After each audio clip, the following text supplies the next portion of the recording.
ছোট দিলের মানুষ কখনো ভালো মুসলমান হতে, আপনি তাহাজ্জুদ গুজার হতে পারেন,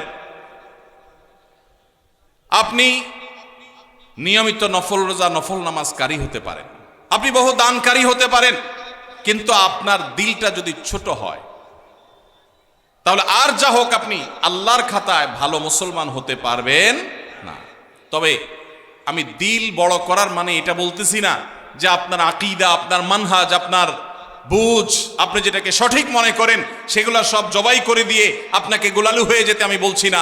আপনার আদর্শে আপনি অটল থাকেন, আপনার আকীদে আপনি অটল থাকেন, কিন্তু ভিন্ন মতের মুসলমান ভাইকে শত্রু মনে করবেন না।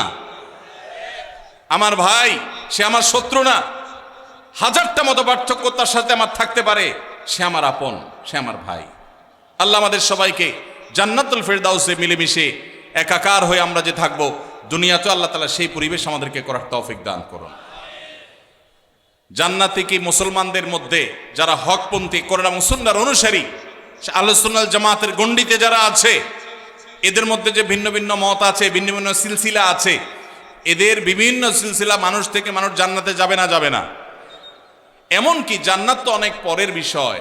আমরা যখন 5 ওয়াক্ত নামাজে দাঁড়াই, আমাদের নামাজের কাতারে আশেপাশে ভিন্ন ভিন্ন মতের লোকজন দাঁড়ায় কি দাঁড়ায় না? কি বলেন, দাঁড়ায় কি দাঁড়ায় না? আমার জামাত ইসলামী ভাইয়ের সাথে চরমনের ভাই কি একসাথে দাঁড়ায় কি দাঁড়ায় না? আমার আহলে হাদিস ভাইয়ের সাথে হানাফি ভাই দাঁড়ায় কি দাঁড়ায় না? আমার সরসিনার ভাইয়ের সাথে চরমনের ভাই কাঁধে কাঁধ মিলিয়ে দাঁড়ায় কি দাঁড়ায় না? আমার হেফাজতের ভাইয়ের সাথে অহেফাজতের ভাই একসাথে দাঁড়ায় কি দাঁড়ায় না? যেই নামাজ আমাকে শিক্ষা দিয়েছে সকল মুসলমানের সাথে কাঁধে কাঁধ মিলিয়ে দাঁড়িয়ে একাকার হয়ে যাওয়ার জন্য, মসজিদ থেকে বের হয়ে কেন আমরা এক একজনকে শত্রু ট্রিট করি? ভাইরা আমার, এখনো যদি আমরা পরস্পরকে খোঁচাখুচি বন্ধ না করি, তাহলে মনে রাখবেন আমাদের তরুণরা, সাধারণ শিক্ষিতরা আমাদের এই আচরণের কারণে তারা দিন থেকে দূরে সরে গেলে কিয়ামতের ময়দানে আল্লাহর কাঠগড়ার আসামি আমাদেরকে হতে হবে। আমরা মাহফিলগুলোতে, আমরা দ্বীনি আয়োজনগুলোতে একে অন্যের গোষ্ঠী উদ্ধার করা করি, বন্ধ করি। আমরা নিজের কথা বলি, কোরআন হাদিসের দিকে মানুষকে আহ্বান করি। আল্লাহ আমাকে, আপনাকে, আমাদের সবাইকে আমল করার তৌফিক দান করুন। আমরা সবাই প্রত্যেকটা মহল্লায়, প্রতিটা এলাকায় আমরা আমাদের কাজ করব, যে যেটাকে সঠিক মনে করছি সেটাই করব, সেটার পথেই মানুষকে দাওয়াত দিব। কিন্তু আরেক ভাই আরেকটা পথে দাওয়াত দিচ্ছেন, তাকে আল্লাহর ওয়াস্তে আমি আমার শত্রু মনে করব। আল্লাহ বলেছেন, তাআবানু আলাল বিররি ওয়াত তাকওয়া ওয়ালা তাআবানু আলাল ইসমি ওয়াল উদওয়ান। তোমরা বীর এবং তাকওয়া, ভালো কাজ এবং তাকওয়ার কাজে একে অন্যের সহযোগী হও। আল্লাহ বলেন নাই তাআবানু আলাল বাররি ওয়াল মুত্তাকি। আল্লাহ বলেছেন তাআবানু আলাল বিররি ওয়াত তাকওয়া। চেহারা দেখে, চোখ দেখে দেখে তুমি সহযোগিতা করবা, সেটা আল্লাহ বলেন নাই। ব্যক্তি দেখে সহযোগিতা করতে বলেন নাই, আল্লাহ কর্তা দেখে সহযোগিতা করতে বলেন নাই। আল্লাহ বলেছেন কোঅপারেশন করবে, একে অন্যের প্রতি সহযোগিতামূলক আচরণ করবে কর্ম দেখে। কর্ম দেখে না কর্তা দেখে? কর্ম দেখে। উনি আরেক মতের মানুষ, কর্তা ভিন্ন, কিন্তু কাজটা ভালো করতেছে, আমি সহযোগিতা করব না অসহায়তা করব? উনি যত ভালো কাজই করুক, উনি আমার দলের না, আমার মতের না, আমার সিলসিলার না, এই জন্য তার ওই কাজে আমি সহযোগিতা করব না। এটা কি কোরআনের উপর আমল হবে না বেআমল হবে? ভাইরা আমার, আমার ভিন্ন মতের ভাইও যদি কোনো ভালো কাজ করে, আল্লাহ বলেছেন কাজ ভালো কিনা সেটা দেখবা, কাজ ভালো হলে সহযোগিতা করবো। আমরা করবো তো ইনশাআল্লাহ? সহযোগিতা করতে না পারেন, আল্লাহর ওয়াস্তে বিরোধিতা করবেন, শত্রুতা করবেন, চেষ্টা করা যাবে তো ইনশাআল্লাহ? এই কথাগুলো এই জন্য বললাম, প্রশ্নগুলো দেখে আমার আসলে খুব খারাপ লেগেছে। সাইফুল্লাহ ভাইকে বলতেছিলাম প্রশ্ন বাছাই করতে করতে যে এত অবস্থা খারাপ কেন?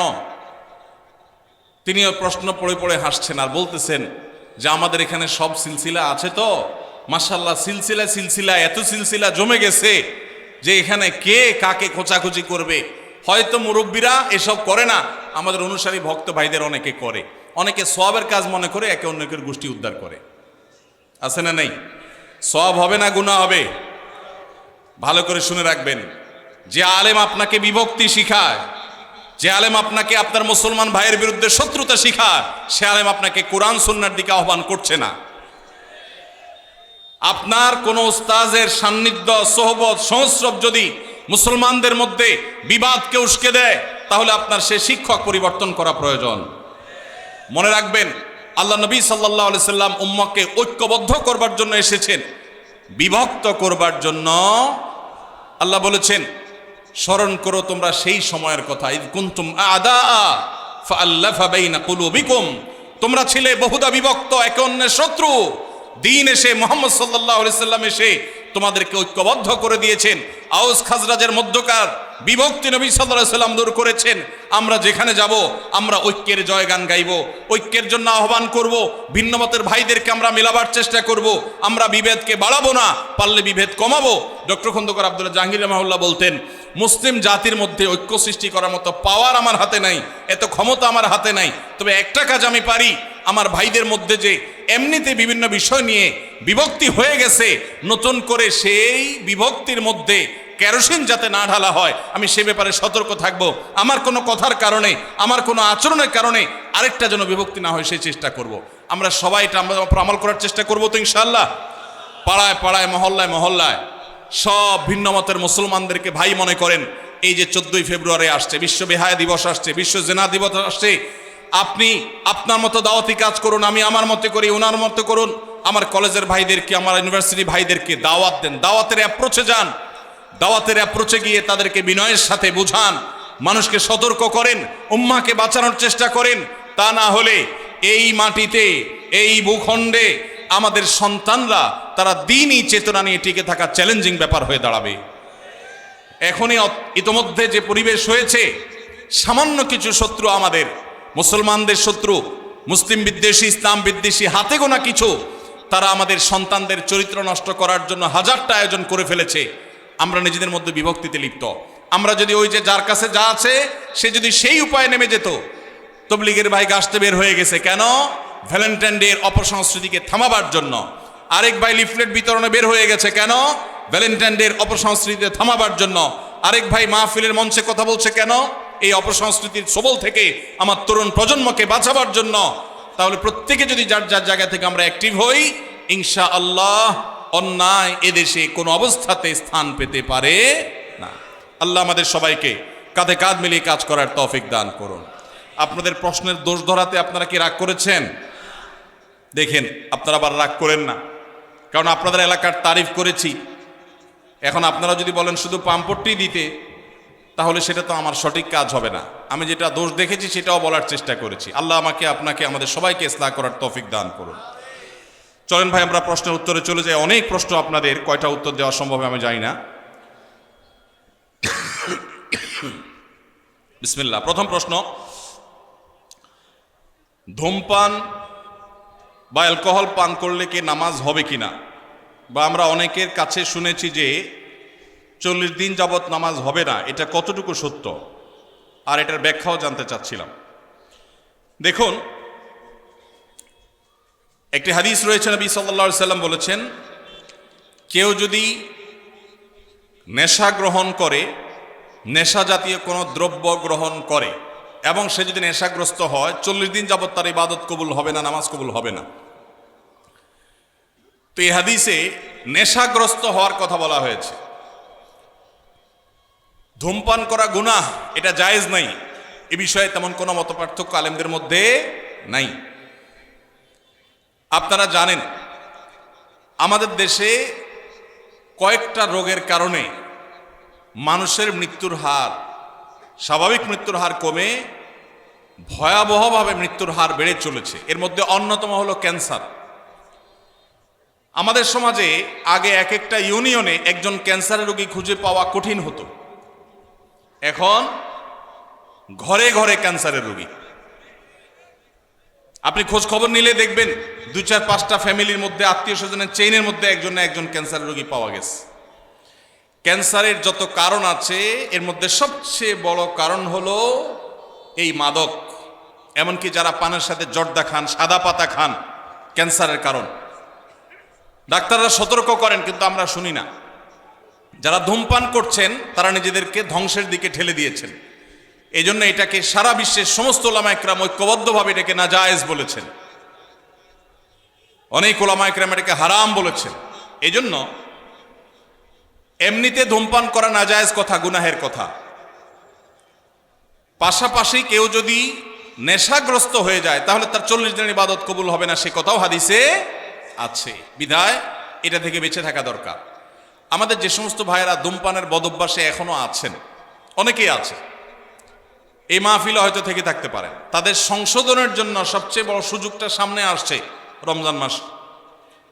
রমজান মাসে মানুষ 12 থেকে 14-16 ঘন্টা এমনি রোজা রাখে, আবার ঘুমে থাকে রাতে প্রায় 6 ঘন্টা, তাহলে 14 আর 6 20 ঘন্টা।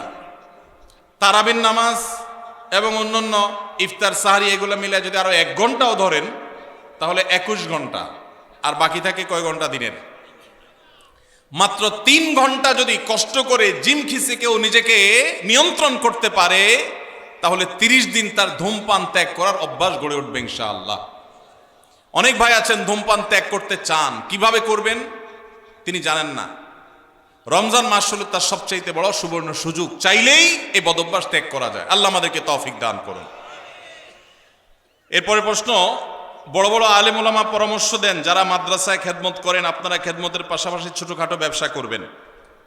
আমরা যারা হিফজ বিভাগে খেদমত করি আমাদের ক্লাস রুটিন এমনভাবে সাজানো এর মধ্যে অন্য কিছু করার সময় থাকে না, এবং আমাদের বেতন সব থেকে কম, এই টাকা দিয়ে সংসার চালাতে খুবই কষ্ট হয়। এখন আমাদের করণীয় কি? এই প্রশ্ন যে ভাই দিয়েছেন খুবই প্রাসঙ্গিক এবং খুবই প্রয়োজনীয় প্রশ্ন দিয়েছেন। আমাদের দেশে হিফজখানা শিক্ষকদের প্রতি অনেক ক্ষেত্রেই অবিচার করা হয়। এখানে অনেক মাদ্রাসার পরিচালক আমার ভাইয়েরা আছেন, ওলামা একরাম আছেন, বিনয়ের সাথে বলতে চাই মাদ্রাসার সংখ্যা, ছাত্রের সংখ্যা না বাড়িয়ে আল্লাহর ওয়াস্তে করজোড় করে অনুরোধ করি কোয়ালিটি বাড়াবার চেষ্টা করেন। আসুন্নাহ ফাউন্ডেশনের তরফ থেকে আমরা চাইলে 2-10-20টা দাওরা হাদিস মাদ্রাসা আল্লাহর ফজলে 1 বছরে করে ফেলা কোনো ব্যাপার না। আমাদের একটা বাচ্চাদের মাদ্রাসা আছে, বাচ্চাদের, ঢাকা একটা ব্রাঞ্চ, কুমিল্লা একটা ব্রাঞ্চ। ঢাকায় 650 ছাত্র আছে। আমরা চাইলে ঢাকায় আল্লাহর ফজলে 5-10টা ব্রাঞ্চ খুলে ফেলতে পারি, কিন্তু আমরা খুলি নেই। কেন? একটা দিয়েছি, বছর 3 হচ্ছে, আরো 1-2 বছর 3 বছর এই মাদ্রাসার শিক্ষকদের একজন একজন করে ঘষা মাজা দিয়ে তাকে আমরা যেই শিক্ষকের স্বপ্ন দেখি, আমরা ছোটবেলা যে উস্তাজদের দর্দে দিল অনুভব করতাম সেরকম উস্তাজ গড়ে তুলব, সেরকম মোহতামিম প্রিন্সিপালকে গড়ে তুলব, অভিভাবকদেরকে গড়ে তুলব। আল্লাহ তৌফিক দিলে ইনশাআল্লাহ এরপরে আমরা ব্রাঞ্চ খুলব। এবং চাইলেই বড়দের মাদ্রাসা করতাম। অনেক আলেম আছেন ছোটদের মাদ্রাসা করতে চান না, দাওরায়ে হাদিস খুলতে চান, ইফতা খুলতে চান, নিচের দিকে খুলতে চান না। আমরা উল্টা, আমরা বলি আমরা নিচের দিক থেকে গড়ব। একদম ছোট বাচ্চা নেব, জীবনে কোনো স্কুলে কোনো মাদ্রাসা যাই নাই, ওকে নিব, এই কাদামাটিকে আমার মতো করে আমি গড়ব। এই ছেলেই এক সময় যুগের মুজাদ্দিদ হবে ইনশাআল্লাহ। আর আমি নিজ থেকে নানান বদভ্যাস এক এক মাদ্রাসা এক এক স্কুল থেকে এক একটা নিয়ে আসছে, ওই বুড়ো বয়সে বাচ্চার পিছনে সময় দিব, ওইটা সময়টাকে আমরা নষ্ট সময় মনে করি। হ্যাঁ, তাদের পিছনে সময় দিতে হবে ভিন্নভাবে, কিন্তু আমরা কোয়ালিটি গড়ার চেষ্টা করি। ভাইরা আমার, যারা মাদ্রাসা পরিচালনা করেন আল্লাহর ওয়াস্তে ছাত্র সংখ্যা না বাড়িয়ে, বলতে ভালো শোনা যায় 500 ছাত্র 600 ছাত্র, দাওরায়ে হাদিস আছে, ইফতা আছে, আদব আছে, এই গাল গল্প না দিয়ে এইটা বলার চেষ্টা করেন যে আমার এখানে শিক্ষকদের বেতন 20-30 হাজার টাকার নিচে নাই, আমার এখানে পরিচ্ছন্ন পরিবেশ 5 স্টার 4 স্টার দরকার নাই, কমপক্ষে 2 স্টার মানের আছে। এটা বলেন যে আমার এখানকার বাচ্চারা উস্তাদরা সবাই আল্লাহওয়ালা, তাহাজ্জুদ গুজার, এটা বলার মতো পরিবেশ গড়েন। সংখ্যা বাড়াবেন না। যেই পরিমাণ মাদ্রাসা এই দেশে আছে, যদি কোয়ালিটি ভালো থাকতো, সঠিক থাকতো, এই দেশের চেহারা বদলাই তার কিচ্ছু দরকার হতো না। এই যে হিফজখানার উস্তাদদের বেতন কম দেন কেন রে ভাই? এই জুলুম। আমরা আমাদের মাদ্রাসা আলহামদুলিল্লাহ জিম্মাদার যিনি, তাকেও দেওয়ার চেষ্টা করি 70,000 টাকার বেশি মাসে। একজন মানুষ শহরে মিনিমাম চলতে যদি তার যা দরকার সেটা যদি আপনি দিতে না পারেন, তখন সে তো ডান বাম উল্টাপাল্টা কাজ করবে, তার ভিতরে আল্লাহর ভয় কম থাকলে, আর দুনিয়া তাকে পরিবর্তন করার চেষ্টা করবে। এই জন্য হেফজখানার শিক্ষকদের আল্লাহর ওয়াস্তে তাদের বেতন বাড়াবেন। আর দ্বিতীয়ত হলো, এই যে হেফজখানাগুলোতে যে মারধর হয়, এমন মারধর এখন কমে গেছে আলহামদুলিল্লাহ, কিন্তু এখনো অনেক জায়গায় আছে। এই মারধর কেন হয়? এর যদি 10টা কারণ থাকে, তার একটা কারণ হলো একই ওস্তাদ ওই ভোর 4টা বাজে উঠছে, রাত 10টা পর্যন্ত উনি বসে আছে। মানুষ তো বেচারা, এই ছেলে পড়া পারতেছে না, ওই ছেলে দুষ্টামি করতেছে, এই সবগুলো তার ব্রেনের উপরে প্রেসার পড়ে। সকাল থেকে রাত পর্যন্ত এই একই জিনিস করতে করতে করতে করতে তার ভিতরে যে চাপ আসে, এই চাপের কারণে সে অনেক সময় দেখা যায় মেজাজ হারিয়ে ফেলে। ভাইরা আমার, ইসলাম তো আমাদেরকে ব্যালেন্স শিখিয়েছে, ব্যালেন্স। ইন্নাল্লাহা ইউহিব্বু ইযা আমিলা আহাদুকুম আমালান আন ইউতকিনাহু। আল্লাহ পছন্দ করেন কাজ যেটাই করবেন ভালোভাবে করবেন, ধানাই পানাই করবেন, দড়ি মাছ নাচুই পানি টাইপ করবেন, মাদ্রাসা দিবেন, হেফজখানা করবেন, 10টা হাফেজ বাইর হবে আর 90টা ঝরে যাবে। এটা আল্লাহ তাআলা পছন্দ করেন না। এই জন্য আমাদের সিস্টেমের ভিতরে ব্যাপক সংশোধনী আনা দরকার।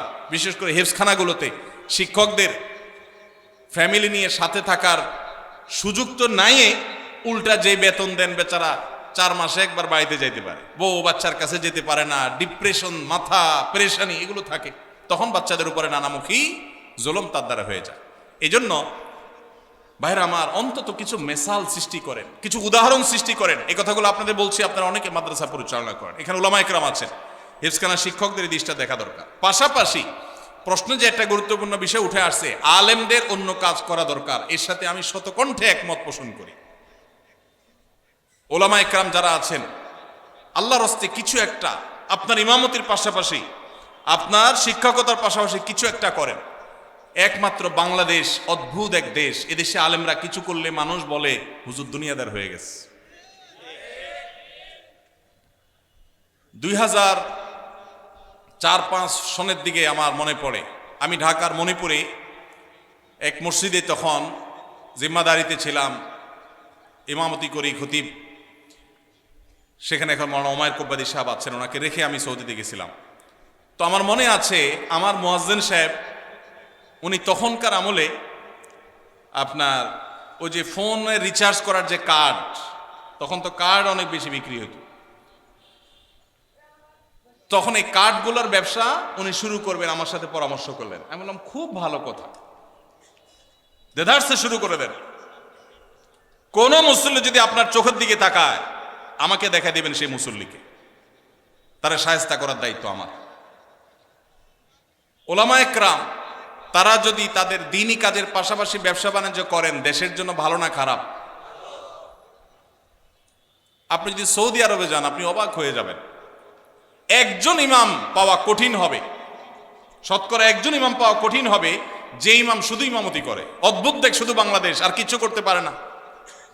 হুজুর যদি একটা দোকানদারি করে, বলে হারে হুজুরেরও টাকায় ধরছে, মুসল্লিদের ফতোয়ার চোটেই হুজুর টিকে না। আপনি দেখবেন মসজিদুল হারাম, মদিনার মসজিদে নববীর ইমাম খতিব যারা আছেন, এমনকি মুয়াজ্জিন যারা আছেন, আমার জানা মতে একজনও নাই যে শুধুমাত্র এই হারাম শরীফের চাকরি করে। হারাম শরীফের মতো জায়গায় যারা ইমাম আছেন, তারা একজন মন্ত্রী পদমর্যাদার প্রটোকল পান, সরকারি বাসা বাড়ি, সৌদি আরবের মতো জায়গায়। এরপরেও দেখবেন হয় কোনো কোর্টের বিচারক ইমাম সাহেবরা, আর না হলে কোনো বিশ্ববিদ্যালয়ের শিক্ষক, সব পিএইচডি হোল্ডার, বড় বড় আলেম। মুয়াজ্জিন সাহেবরা কোথাও না কোথাও চাকরি করেন। হারামের একজন মুয়াজ্জিনের অফিসে আমি সাক্ষাৎ করলাম বছর 2 আগে, আব্দুল্লাহ সাইফুল্লাহর সাথে ছিলেন আমার। ওনার অফিসে গেলাম, এক বাংলাদেশি বলল যে হারামের অমুক মুয়াজ্জিন সাহেবের অফিসে আমি টি বয়ের কাজ করি, আপনারা কি দেখা করবেন নাকি? আমি বললাম হারামের মুয়াজ্জিনের সাথে দেখা করা তো সৌভাগ্যের, চলেন যাই। গেলাম, যাই দেখি কোর্টে তিনি একটা টেবিল চেয়ার নিয়ে বসে কাজ করছেন, এটা চাকরি করতেছে। হারামের মুয়াজ্জিনই তো দূরের কথা, হারামের ঝাড়ুদারি করার সুযোগ পাইলে তো আমাদের দাপটে চলে বলতাম, আবার চাকরি করে কে, দরকার আছে? হাদিয়ে খাই তো কুলাবো না। আপনি যদি দারুল উলুম দেওবন্দ যান, আপনি দেখবেন দেওবন্দ মাদ্রাসার শিক্ষকদের কারোর হয়তো বুক বাইন্ডিংসের দোকান আছে, কারোর হয়তো দাওয়াখানা আছে। আপনি পাকিস্তানে যান, দেখবেন যে এগুলো আছে। তারেক জামিল সাহেবের ওই যে কি এমটিজে, মৌলানা তারেক জামিল চেইন শপ করেছে। জোনায়েদ জামশেদ, তারও ছিল ফ্যাশনের দোকান। বাংলাদেশে আলেমদের এগুলো করতে দোষ। আমি আলহামদুলিল্লাহ দীর্ঘদিন থেকে স্বপ্ন দেখছি এবং স্বপ্নের খুব কাছাকাছি আমি অবস্থান করছি। ছোট ছোট করে এক বা একাধিক ব্যবসা একযোগে শুরু করবো ইনশাআল্লাহ, উদ্বুদ্ধ করার জন্য। ওলামা ইকরামকে আল্লাহ তাআলা সাধারণ মানুষের দিকে যেন চেয়ে থাকতে না হয়, তাদের হাদিয়া নির্ভর যেন হতে না হয়, আল্লাহ সেই তৌফিক দান করুন। এই জন্য সে আন্তরিকতা থাকতে হবে। এখন মুশকিল হলো আমরা যারা আবার ব্যবসা বাণিজ্যে যাই, অনেকে সেই দিকে যাইয়া আমাদের দিনদারিতা এটাতে ঘাটতি চলে আসে, ওটা যেন না আসে। আল্লাহ আমাদেরকে তৌফিক দান করুন। তাহলে হাফেজ সাহেবদের বেতন বাড়ায় দিবেন, তাদের প্রতি জুলুম করবেন না। 5-7 হাজার 10,000 টাকা বেতন, এটা এই যুগে একটা মানুষ চলার জন্য যথেষ্ট না। আল্লাহর ওয়াস্তে এটা করবেন না। মাদ্রাসা যারা পরিচালনা করেন, যতটুকু পারবেন ততটুকু নেবেন। আপনারা বলছে কে 500 ছাত্র ভর্তি করতে? আপনারা বলছে কে দাঁড়া পর্যন্ত খুলে বসে থাকতে? আপনি যতটুকু চাপ নিতে পারেন ততটুকু নেন, আল্লাহ তাআলা বারাকা দিবেন ইনশাআল্লাহ। আল্লাহ আমাদেরকে তৌফিক দান করুন। হাত পা সচল ও কাজ করার ক্ষমতা আছে, তারপরে ভিক্ষা করে তাদের পেশা হয়ে দাঁড়িয়েছে, তাদেরকে জেনে শুনে ভিক্ষা না দিলে কি গুনাহ হবে কিনা? না, ভিক্ষা না দিলে তো গুনাহ হবেই না, বরং ঢাকায় বিশেষ করে বাচ্চা ভাড়া আনে ভিক্ষা করার জন্য। জানেন তো আপনারা, মহিলার কোলে বাচ্চা, এই বাচ্চা এই মহিলা কয়েক ঘন্টা ভিক্ষা করবে, আবার এরপরে আরেক মহিলা ভিক্ষা করবে, তার কাছে আবার ভাড়া দেওয়া হবে। এই কথাও ঢাকায় এই জিনিসও আছে। তো সেজন্য আপনার কাছে যদি মনে হয় কোনোটা পেশাদার ভিক্ষুক, ওইটার পেশা হলো ভিক্ষুক, আপাদমস্তক সুস্থ সবল মানুষ, কাজ করে না, সে ভিক্ষা করে, তাহলে তাকে ভিক্ষা যদি আপনি না দেন, এর কারণে গুনাহ তো হবেই না, বরং আপনি তাকে সম্ভব হলে নসিহা করে কোনো কাজের জন্য উদ্বুদ্ধ করবেন, এতে আপনার সওয়াব হবে ইনশাআল্লাহ। তবে ধমক দিবেন না। ও আম্মাসা ইলা ফালা তানহার, কেউ হাত বাড়ালে দিতে না পারলে বিদায় দিবেন, পারলে সুন্দরভাবে বিনম্রতার সাথে নসিহা করবেন, ধমক দিবেন না। ধমক দিতে আল্লাহ নিষেধ করেছেন, কারণ আপনি জানেন না তো যাকে আপনি মনে করছেন যে সে পেশাগত কারণে এটা করছে, হতে পারে সে আসলে অভাবী, তখন তার দিলের বদদোয়া পাবেন। এজন্য ধমক দিবেন না, তবে বোঝানোর চেষ্টা করবেন। আল্লাহ আমাদের তৌফিক দান করুন। বিভিন্ন ইসলামী অনুষ্ঠান অর্থাৎ মাহফিলকে কেন্দ্র করে পাড়া মহল্লা এবং বিভিন্ন হাট বাজারে চাঁদা তুলে মাহফিলের আয়োজন করে, এটা ইসলাম কতটুকু সমর্থন করে? ভাইরা আমার, আপনারা করছেন নি? কিরকম করছেন? ফিতা দিয়া? মাশাআল্লাহ মাশাআল্লাহ, এটা একটা মেসালে মাহফিল। এই মাহফিল এটা হয় নাই, আল্লাহ শুকর। আমাদের যখন আমরা মাহফিল করতাম, এখন তো মাহফিল করি না, আমি যখন আমি মাহফিল করতাম আমার একটা ফর্ম ফিল আপ করতে হইতো, ওখানে 12-13টা শর্ত দেওয়া থাকতো, এর ভিতরে একটা হলো এইটা। আমরা লিখে দিতাম যে এই মাহফিলের টাকা কিভাবে জোগাড় হবে সেটা আমাদেরকে বোঝাতে হবে আগে, এরপরে এই রাস্তাঘাটে গণকালেকশন হবে কিনা এটা আমরা জানতে চাইতাম, যদি হয় সেই মাহফিলে আমরা যেতাম না। দেখুন, একটা সময় আমরা যখন মাদ্রাসায় পড়েছি, মাদ্রাসা চালাবার জন্য ওস্তাজদের সাথে আমরাও কালেকশনে বের হয়েছি। বাংলাদেশে এখন আল্লাহর ফজলে একটা ওয়াজ মাহফিল করার জন্য যেই টাকার দরকার হয়, সম্মানজনকভাবে সেই টাকা কালেকশন করা সম্ভব, প্রত্যেকটা এলাকায় সম্ভব। কিছু মানুষের খাসলত আছে যে রাস্তাঘাটে নামাজ ছাড়া তাদের কোনো কাজ হয় না। মাদ্রাসা ছোট ছোট বাচ্চাদেরকে দিয়ে বা নিজেরা রাস্তাঘাটে গাড়ির গতি থামায়া আপনি মানুষের কাছ থেকে চাঁদাবাজি করছেন, এটা আল্লাহর দ্বীনকে অপমান করার শামিল। আপনাকে বলে কে লাখ টাকার বক্তা হায়ার করার জন্য, যে বক্তাকে লাখ টাকা না দিলে আসবে না, সেই বক্তার টাকা জোগাড় করার জন্য রাস্তা আল্লাহর দ্বীনকে বেইজ্জত করছেন। এটা দ্বীনের খেদমত নয়, এটা দ্বীনের ক্ষতি করা। আল্লাহ আমাদেরকে বোধোদয় যেন হয় সেই তৌফিক দান করুন। ভাইরা আমার, যতটুকু লোড নিতে পারবেন ততটুকু করবেন। কে বলেছে? আল্লাহ আপনাকে বলেছে যে তুমি একেবারে সবচেয়ে ভাইরাল হুজুর নিয়ে আসো যে লাখ টাকার বান্ডিল ছাড়া যাবে না? কে বলছে? অনেক মুখলেস ওলামা একরাম আছেন, সাদামাটা কথা বলবেন। হেদায়েতের মালিক কে? আল্লাহ রাব্বুল আলামিন। আমাদের পূর্বসূরীদেরকে দেখবেন অনেক সহজ সরল কথা বলেছেন, হাজারো মানুষে হেদায়েত হয়ে গেছে। কত মায়ের পেছের কথা আমরা বলি, হেদায়েত মানুষের হয় না, জোয়ার হয়, হেদায়েত হয় না। আল্লাহ আমাদেরকে সেরকম মাহফিল করার তৌফিক নসিব করুন। আদর্শ মাহফিল করতে গিয়ে আল্লাহর দ্বীনকে কখনো বেইজ্জত করব না ইনশাআল্লাহ। লাইলাতুন নিসফি মিন শাবান প্রচলিত শবে বরাত উপলক্ষে আমাদের করণীয় কি? বিশেষ করে এই রাতে মসজিদে ওয়াজ মাহফিল, দোয়া দরুদ, ইবাদত বন্দেগী এবং নানা ধরনের খানাদানার আয়োজন করা হয়। কোরআন সুন্নাহর আলোকে এগুলো ঠিক কিনা জানালে উপকৃত হব। ভাইরা আমার, লাইলাতুন নিসফি মিন শাবান, যেটাকে আমরা শবে বরাত বলি, এই লাইলাতুন নিসফি মিন শাবানে আল্লাহ তাআলা হিংসুক এবং মুশরিক ছাড়া বাকি মানুষদেরকে, বাকি মুসলমানদেরকে আল্লাহ তাআলা সাধারণ ক্ষমা ঘোষণা করেন মর্মে একটা হাদিস আছে। এছাড়া আরো বেশ কিছু হাদিস আছে যেগুলোর কোনো না অনেকগুলো সনদের মধ্যে কিছুটা দুর্বলতা আছে, কিন্তু মোটের পরে এ রাতের ফজিলত সুসাব্যস্ত এবং প্রমাণিত।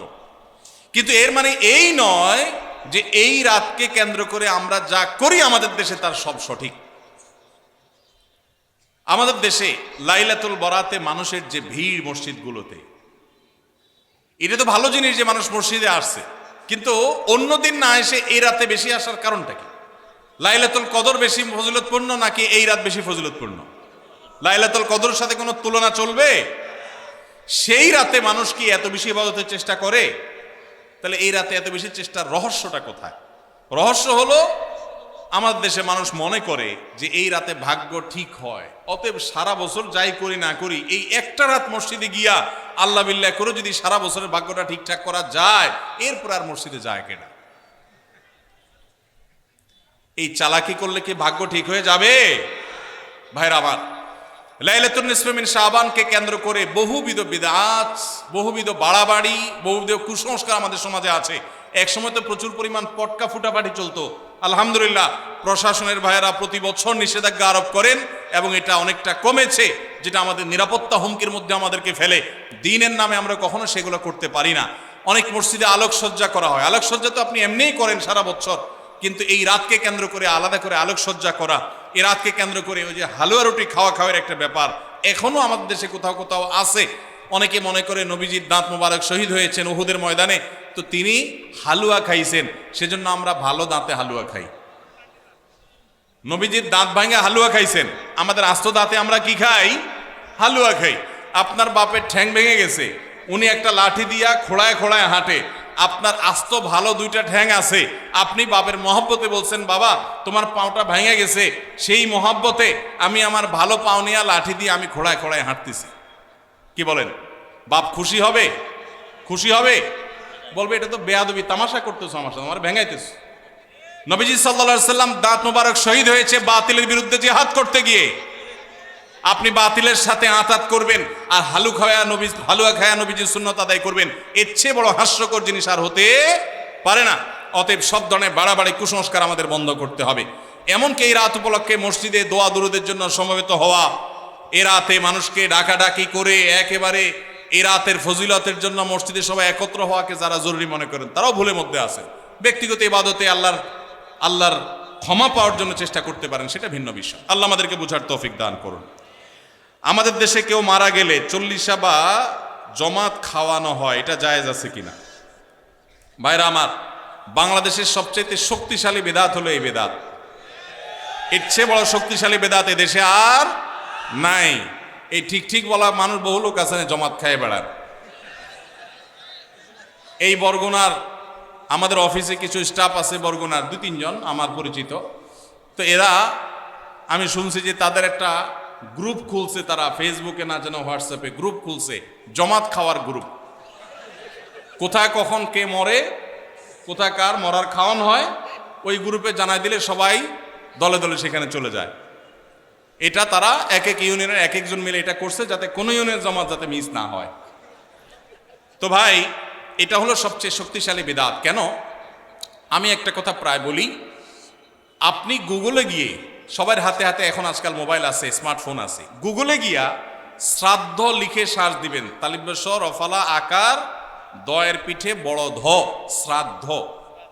শ্রাদ্ধ লিখে যদি আপনি সার্চ দেন, আপনি দেখবেন সার্চের যে রেজাল্ট আসবে আপনার চোখ খুলে দিবে। কি? হিন্দুদের মধ্যে একটা ধারণা আছে, সেটা হলো যদি কোনো মানুষ মারা যায়, যে মারা যায় তার মৃত্যুর পর এলাকাবাসী আত্মীয় স্বজন সবাইকে দাওয়াত দিয়ে না খাওয়ানো হলে ওই লোক স্বর্গে সোনা দানা পায়, খাওন পায় না, সে না খায় কষ্ট করে। এই জন্য ওই লোকের জন্য যে খানা দানার আয়োজন করে ওই অনুষ্ঠানের নাম হলো শ্রাদ্ধ। ওইটার নাম কি ভাই? শ্রাদ্ধ। গুগল করে দেখেন, পেয়ে যাবেন হাতের কাছেই। আমাদের সাবকন্টিনেন্টে যেহেতু হিন্দু ভাইদের সাথে আমাদের সামাজিক সহাবস্থান আছে, তারা তাদের ধর্ম পালন করেন। আমি তাওহীদবাদী, আমি ইমানদার, সেই জায়গা থেকে আমি শিরকে আল্লাহর নিকট সবচেয়ে অপরাধ মনে করে বাঁচার চেষ্টা করি, কিন্তু তারটা তিনি করেন। তারটা তিনি করে, এটা তার ব্যাপার। কিন্তু তাদের সাথে মিশার ফলে তাদের অনেক সংস্কৃতি আমাদের মুসলমানদের মধ্যে চলে আসছে, আমরা টেরও পাই নাই। এই যে মানুষ মারা যাওয়ার পরে যে খাওয়ার অনুষ্ঠান মৃত ব্যক্তির ওয়ারিসদের উপরে চাপানো হয়, এটা ওই শ্রাদ্ধ থেকে এসেছে। এটা ইসলামে নাই। ইসলামে আছে উল্টাটা। উল্টা কি? একটা মানুষ মারা গেছেন, নবী সাল্লাল্লাহু আলাইহি সাল্লাম বলেছেন অমুক মারা গেছেন, তার পরিবারের লোকদের জন্য তোমরা খাবারের ব্যবস্থা করো। কেন? কারণ তাদের রান্না করার মতো মানসিক অবস্থা নাই। আমরাও সেটা করি, অবশ্য আপনারাও করেন। কেউ মারা গেলে তার আত্মীয় স্বজন, তার ছেলে মেয়ে, বউ বাচ্চাদেরকে খাওয়ান দাওয়ান দেন, 2 দিন 3 দিন একটু খাওয়ান টাওয়ান পাঠান, এরপরে 40 দিনের দিন সুদে আসলে একসাথে উঠায় নেন। কি বলেন? খাবার পাঠান গামলায় করে একটু, আর খাওয়ার সময় গোটা গরুটা খেয়ে ফেলেন এলাকার মানুষ। বাপ মারা গেছে, আপনি খুশি না বেজার? খুশি না বেজার? আপনার মা মারা গেছে, আপনি খুশি না বেজার? যদি বেজার হন, খাওয়ানোর যত অপশন আছে, খাওয়ানোর যত উপলক্ষ আছে মানুষ খাওয়ানোর, এটা খুশি হয়ে না বেজার হইয়া? যেমন মানুষ বিয়ে করছে, খুশির চোটে অলিমা খাওয়ায়, এটা সুন্নাত। কারোর বাচ্চা হয়েছে, খুশি, এজন্য সে আকিকা খাওয়ায়। কারোর ছেলেটা পাস করছে, সে খুশি হয়েছে, এজন্য সে আটার দলা খাওয়ায়, মিষ্টি খাওয়ায়। কিন্তু আপনার বাবা মারা গেছে, আপনার তো মনের কষ্ট। আপনি যেভাবে জিয়াফত দিচ্ছেন, আপনি যেভাবে মেজবানি খাওয়াচ্ছেন, এটা দেখে তো মনে হচ্ছে আপনি অনেক খুশি যে বাপটা চলে গেছে, এখন জমি জমার ভাগযোগগুলো আমরা পাবো। এই উসিলা সবাই খাওয়াই। আল্লাহ আমাদেরকে হেদায়েত দান করুন। শক্তভাবে এই বেদাত আমাদের সমাজ থেকে দূর করতে হবে ইনশাআল্লাহ। আমাদের সচেতন হতে হবে। আপনার বাবা মা মারা গেছেন, ওনাদের জন্য আপনি কি করবেন? দোয়া করবেন, ইস্তেগফার করবেন, চোখের পানি ফেলবেন, দান সাদাকা করবেন। মাদ্রাসায় এতিম গরিব ছাত্ররা আছে, একবেলা খাবার টাকা দিয়ে দেন। মসজিদে কিছু ইট কিনে দেন, মসজিদের জায়গা কিনবে, সেখানে টাকা দিয়ে দেন। একজন গরিব মানুষকে কিছু টাকা দিয়ে দেন। মুর্দার তরফ থেকে সাদাকা করলে তার সব মুর্দা পায়, সেটা আপনি করেন। কিন্তু এই যে অন্য ধর্মের মানুষদের মতো করে খাবারের অনুষ্ঠান যেটা করছেন, এটা সুন্নাহর খেলাফ। সুন্নাহ হলো মৃত ব্যক্তির পরিবারকে খাওয়ানো, তাদের কাছ থেকে খাওয়াটা সুন্নাত নয়। আল্লাহ আমাদেরকে বুঝার তৌফিক দান করুন। মুশকিল হলো এটা যদি আপনি না করেন, আজকের ওয়াজ শোনার পর এলাকাবাসী বলবে অমুক লোকটা মারা গেছে, কি ছেলে মেয়ে রেখে গেছে, কারো একটা হাত ধোয়াইলো না। বলবে কি না বলেন? কেন আপনার হাত আরেকজন ধোয়াইতে হবে? আপনার হাত কি লুলা হয়ে গেছে? হ্যাঁ, আরেকজন হাত ধোয়াইতে হবে, নিজের হাত নিজে ধুতে পারেন না? হাত ধোয়ানো মানে খাওয়ান আর কি, তাই না? এলাকাবাসী বহু কিছু বলবে, কিন্তু আপনি অটল থাকবেন যে আমি ইনশাআল্লাহ এগুলা করব, আমার বাবার জন্য, মায়ের জন্য যেটা করলে সওয়াব হবে সেটা আমি করব। নবীজি সাল্লাল্লাহু আলাইহি সাল্লামের কাছে এক সাহাবী এসে বললেন, ইয়া রাসূলুল্লাহ, আমার মা মারা গেছেন, আফা আহুজ্জু আনহা, আমি কি তার পক্ষ থেকে হজ করতে পারি? নবীজি বলেছেন, নাম, অবশ্যই করতে পারো। এগুলো হলো সুন্নাত। আমরা সুন্নাত বাদ দিয়ে এখন বেদাতকে আলিঙ্গন করে ফেলেছি। আল্লাহ আমাদেরকে হেদায়েত দান করুন। খাতনার অনুষ্ঠানে গোশতের পরিবর্তে বারবার ঝোল দেওয়ার কারণে সংঘর্ষের 4 জন আহত হয়েছেন। এই ন্যারো মানসিকতা আমাদের দেশে দিন দিন বেড়ে চলেছে। এর কারণ কি বলে আপনি মনে করেন? ভাইরা আমার, পত্রপত্রিকা নিউজ হয়েছে এই বিষয়ে, আমার যতটুকু মনে পড়ে আমিও দেখেছি, আপনারাও হয়তো অনেকে দেখেছেন। এটা অবশ্য নতুন না। বিয়ের বাড়িতে চিংড়ির সাইজ যা দেওয়ার কথা ছিল বা এক্সপেক্ট ছিল তার চেয়ে একটু ছোট, এই কারণে মারামারিতে একজন নিহত। এদের ঘটনা প্রায় আপনারা শুনেন না পত্রপত্রিকায়। স্ত্রীকে জামাটা ইস্তারি করে দিতে বলছে, বেচারি ভুলে গেছে, এই জন্য তালাকি দিয়ে দিস। শুনেন কি শুনেন না? এই যে অসহনশীলতা, এই যে অসহিষ্ণুতা, এটা আমাদের সমাজে বাড়ছে। বিশেষ করে প্রশ্ন যেটাতে আসছে যে খাতনার অনুষ্ঠানকে কেন্দ্র করে এটা হয়েছে। কেন এটা হয় ভাই? এর 2টা কারণ আমার কাছে মনে হয়। নাম্বার 1, এই যে খাতনার অনুষ্ঠানে মারামারি হয়ে 4 জন আহত, বিয়ের অনুষ্ঠানে মারামারি হয়ে বিয়ে ভেঙে যায়, মানুষও খুন হয়, এরকম ন্যাক্কারজনক ঘটনা পৃথিবীর আর কোন দেশে হয় আমি জানি না, তবে আমাদের দেশে হয়। দুর্ভাগ্য আমাদের। এর একটা কারণ হলো এই খাতনার অনুষ্ঠান তো খাতনার অনুষ্ঠান না, এটা চাঁদাবাজির অনুষ্ঠান। বিয়ের অনুষ্ঠান তো বিয়ের অনুষ্ঠান না, ওইটা আরেক চাঁদাবাজির অনুষ্ঠান। এখন যেই লোকটা 2000 টাকা দামের গিফট নিয়ে আসছে, সে জমা দেওয়ার সময় চিন্তা করছে 2000 টাকা উসুল করতে হবে। এখন খাইতে বসছে, একবার গোশত দিয়া এরপর বারবার শুধু ঝোল দিয়া বিদায় দেন, তার তো চান্দি গরম হবেই। সে তো আপনার এখানে ইনভেস্ট করছে, এটা তো ব্যবসা। আপনার যেরকম ধান্দা তারও কি ধান্দা। পৃথিবীর কোন দেশে এই নোংরা নিয়ম আছে আমি জানি না, তবে আমাদের দেশে আছে। আমরা জানি রেস্টুরেন্টে এটা হয়, রেস্ট টু রেন্ট, ভাড়ার বিনিময়ে আরাম, রেস্ট টু রেন্ট। রেস্টুরেন্টে, হোটেলে ভাই নিয়ম, আমাদের দেশে বেশিরভাগ হোটেলের নিয়ম হলো আগে খায়, নর্মাল হোটেলগুলোতে আগে মানুষ খায়, যাওয়ার সময় ক্যাশে টাকা দিয়ে যায়। আর বিয়ের বাড়ি, খাতনা, এগুলোকে আমরা এমন একটা ন্যাক্কারজনক ব্যবসায় বানাইছি যে এখানে আগে দিয়ে তারপর ঢোকা লাগে। কপালে কি গোশত আছে না ঝোল আছে, চিংড়ি সাইজ কি আপনি জানেন না, মাকার 2000 টাকার গিফট আগে ধুইয়া গেটে ঢুকার সময় নাম লেখায় তারপর ঢুকতে হবে। আমি এটাকে নাম দিছি চাঁদাবাজি। ডাকাত রাস্তায় ডাকাতি করার সময় একটা ছুরি হাতে রাখে, একটা পিস্তল রাখে। বিয়ে এবং খাতরা অনুষ্ঠানেও চাঁদাবাজি হয়, এখানেও ডাকাতি হয়। পার্থক্য এটুকু যে এখানকার ডাকাতরা চেয়ার টেবিল নিয়ে বসে। বুঝেন নাই কথা? সাধারণ ডাকাতরা অস্ত্র নিয়ে ধরে, আর এখানে চেয়ার টেবিল খাতা কলম নিয়ে, হ্যাঁ ঢুকতেছেন, বলেন কি নাম, কি আনছেন দেন। এই জন্য এই সমস্ত দাওয়াত পাইলে মানুষের মন খারাপ হয়। অনেক মধ্যবিত্ত, নিম্ন মধ্যবিত্ত মানুষ আছে, নিজে চলতে কষ্ট হয়, কিন্তু বিয়ের একটা কার্ড ধরাই দিছে, খাতনা একটা কার্ড ধরাই দিছে, না গেলে বলবে বকিল, আর গেলে টাকা দিতে হবে।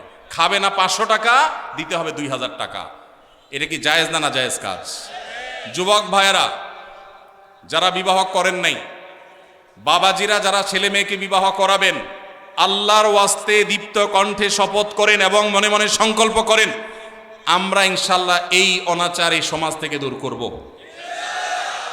আপনি খাতনা করাবেন, খাতনা অনুষ্ঠান করবেন, কয়েকজন মানুষকে মেহমানদারি করবেন, ভালো জিনিস খাওয়ান, অসুবিধা নাই তো, কোনো আলেম নিষেধ করেন নাই তো এটা। কিন্তু আপনি সেটাকে ব্যবসা বানায় নিছেন। আপনার যদি খাবারের ব্যবসা করার এত প্ল্যানই থাকে, এই দাওয়াতের নামে নাটক না করে আপনি রেস্টুরেন্ট খুলে বসেন, খানা বেচবেন, 500 টাকার খানা খাওয়াবেন, হাদিয়া নেবেন 2000। অনেক জায়গায় আগে থেকে যোগ বিয়োগ করা হয়, মেহমান দাওয়াত দিব 500, খরচ হবে এত, এক একজন এবারে যে 1000 করে আনলো, লাভ থাকবে এত। এটা কি ব্যবসা না? ব্যবসা না? এই ব্যবসার অনুষ্ঠান করতে আমাদের লজ্জা হওয়া উচিত। যুবক ভাইরা বিয়ের কার্ডে লিখে দিবেন, অনেক জায়গায় অনেক যুবকরা এটা শুরু করেছেন, আমি দেখেছি মাশাআল্লাহ। বিয়ের কার্ডে লিখে দিবেন, বিবাহ একটি সামাজিক অনুষ্ঠান এবং একটি ইবাদত, একটি আমল। অতএব আমার এই বিবাহে আপনি এসে আমাদের ধন্য করবেন, অনুগ্রহ করে কোনো উপহার উপঢৌকন আনবেন না, আনলে সেটা গ্রহণ করার ব্যবস্থা থাকবে না। কলিজা আছে? কার কার কলিজা আছে হাত তুলেন দেখি। আল্লাহ আমাদের তৌফিক দান করুন। ভাইরা আমার, যৌতুক এই সমাজের বুকে চেপে থাকা একটা জগদ্দল পাথর ছিল। এই মাহফিলের মঞ্চ থেকে, মসজিদের মিম্বর থেকে ওলামা একরাম যৌতুককে এই দেশে জাদুঘরে পাঠিয়ে দিয়েছেন। অনেকে আছেন আলেমদের এই সমাজে অবদান খুঁজে পায় না, তাদেরকে বলছি যে ওলামা একরাম মাদক, যৌতুক, এই সমস্ত সামাজিক অভিশাপগুলো একটা একটা করে দূর করে দিয়েছেন। অতএব আমাদেরকে এই বিবাহ খাতনার নামে যে চাঁদাবাজি হয় সেগুলো বন্ধ করতে হবে ইনশাআল্লাহ। সবাই চেষ্টা করবো তো ইনশাআল্লাহ। আরেকজন যদি মনের কষ্ট নিয়ে একটা হাদিয়া দিয়ে যায়, একটা হাদিয়া দিয়ে গেল, একটা ডিনার সেট এনে দাওয়াত খাইল, কিন্তু তার মনের কষ্ট আছে। গরিব মানুষ বা মধ্যবিত্ত মানুষ অনেক কষ্ট করে, নিম্ন মধ্যবিত্তের মানুষ এটা কিনছে, কিন্তু আত্মীয় স্বজন দাওয়াত না দিলে মানে গেলে না গেলে মানুষ থাকে না, সে নিয়ে আসছে, মনে খুশি নেই। নবী সাল্লাল্লাহু আলাইহি সাল্লাম বলেছেন, লা ইয়াহিল্লু মালু ইমরিইন মুসলিমিন ইল্লা বিতিবি নাফসি, কোন মুসলমানের সম্পদ তার মনের সন্তুষ্টি ছাড়া দিলে সেটা গ্রহণ করা হালাল হবে।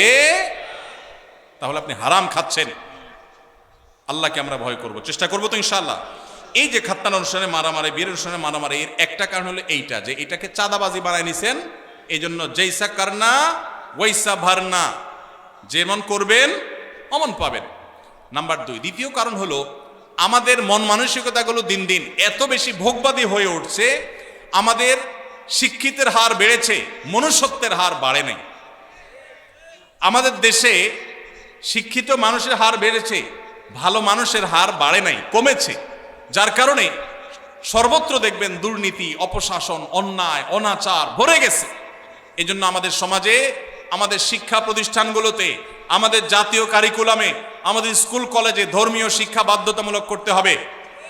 এগুলো আমাদের সন্তানদেরকে মনুষ্যত্ব শিখাবে, নৈতিকতা শিখাবে, আদর্শ শিখাবে।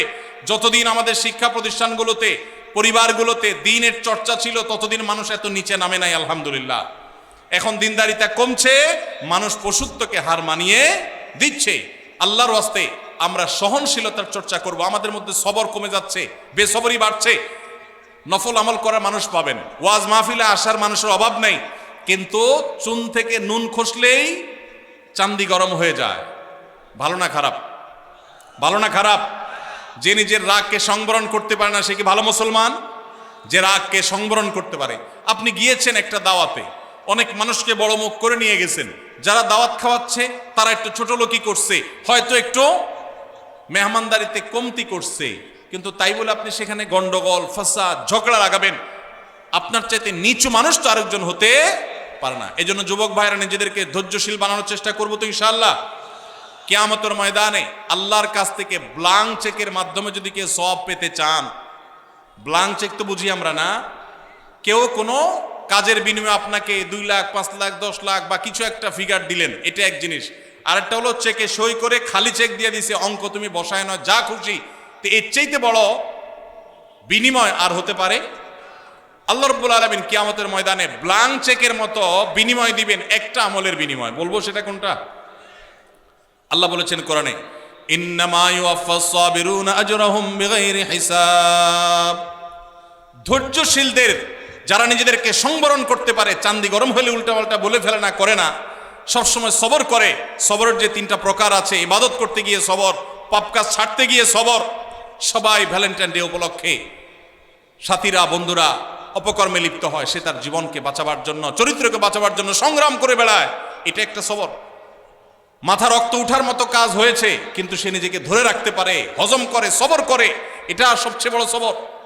তো এই যে সবর যারা করে, আল্লাহ বলেছেন ইন্নামা ইউওয়াফাস সাবিরুনা, ধৈর্যশীলদেরকে বিনিময় দেয়া হবে আজরাহুম বিগাইরি হিসাব, কোনো হিসাব ছাড়া, ব্ল্যাঙ্ক চেক। আল্লাহ আমাদেরকে ধৈর্যশীল হওয়ার তৌফিক দান করুন। নামাজি মুসলমান পাবেন, দাড়ি লম্বা আলা মুসলমানও পাবেন, জুব্বা টুপি আলা মুসলমানও পাবেন, আলেম মুসলমানও পাবেন, কিন্তু ধৈর্যশীল মুসলমানের সংখ্যা অনেক কম, অনেক কম। আল্লাহ আমাদের ধৈর্যশীল হওয়ার তৌফিক দান করুন। সালাম দিলে কত নেকি এবং সালামের উত্তর দিলে কত নেকি হয়, এ বিষয়ে আপনারা মতামত জানতে চাচ্ছি। আমাদের গ্রামে সালাম নিয়ে নতুন করে ফিতনা হচ্ছে, এটা আবার কি? সালাম নিয়ে আবার কি ফিতনা হয়? হ্যাঁ ভাই, সালাম যে আগে দিবে আল্লাহ তাআলা তাকে কত নেকি দিবেন, আর যিনি সালাম পরে দিবেন, সালামের জবাব দিবেন যিনি, 10। এটা তো হাদিসে সুসাব্যস্ত, এটা নিয়ে তো ইখতিলাফ করার কিছু নেই। যিনি সালাম আগ বেড়ে দিবেন তার ফজিলত বেশি, যিনি নিবেন তার ফজিলত কম। কেউ কোনো অন্যায় করলে তাকে যে কেউ শাস্তি দিতে পারবে কিনা? ভাইরা আমার, কোথাও কোনো অপরাধ হচ্ছে, কেউ কোনো অন্যায় কাজে লিপ্ত, তার সে অন্যায়ের শাস্তি আপনি নিজে হাতে দিবেন কিনা, অর্থাৎ আইন হাতে তুলে নেবেন কিনা? এই প্রশ্ন উত্তরে বলতে চাই, এখানে 2টা জিনিস আছে। একটা হলো অন্যায় দেখলে বাধা দেওয়া, যেটাকে নাহি আনিল মুনকার বলেছে কোরআন। এই নাহি আনিল মুনকারটা আমাদের উপরে কর্তব্য। নবী সাল্লাল্লাহু আলাইহি ওয়াসাল্লাম বলেছেন, মান রাআ মিনকুম মুনকারান ফালইয়ুগাইয়িরহু বিয়াদি ফাইল্লাম ইয়াস্তাতি' ফাবিলিসানি ফাইল্লাম ইয়াস্তাতি' ফাবিকলবি ওয়া যালিকা আদআফুল ঈমান। কোথাও কোথাও কোনো অনাচার দেখেছেন, কোনো অন্যায় দেখেছেন, আপনার দায়িত্ব হলো হাত দিয়ে সেটাকে থামিয়ে দেওয়া। এর মানে কিন্তু আইন হাতে তুলে নেওয়া না। এর মানে অন্যায়কারীকে শাস্তি দিয়ে শাস্তি কার্যকর করা নয়, তার বিচার করা নয়। এর মানে হলো আপনি আপনার শ্রম, মেধা, কায়িক পরিশ্রম দিয়ে সে অন্যায়টা যেন না হয় তার জন্য আপনি উদ্যোগ গ্রহণ করলেন। সে উদ্যোগটা আপনাকে আইন হাতে তুলে নিতে বলে না, কিন্তু উদ্যোগ নিতে হবে। আর যদি সেটা না পারেন, অন্তত মুখ দিয়া বলবেন ভাই অন্যায়টা করবেন না। আপনি যদি কোথাও অন্যায় হচ্ছে দেখেন, আপনি সেখানে প্রতিবাদ করবেন। তবে সেক্ষেত্রে নাহি আনিল মুনকার করার ক্ষেত্রেও, অসৎ কাজ, অন্যায় কাজে বাধা দান করার ক্ষেত্রেও আপনাকে হিকমা অবলম্বন করতে হবে। আপনাকে সর্বোচ্চ উপায় অবলম্বন করতে হবে, যথাযথ উপায়।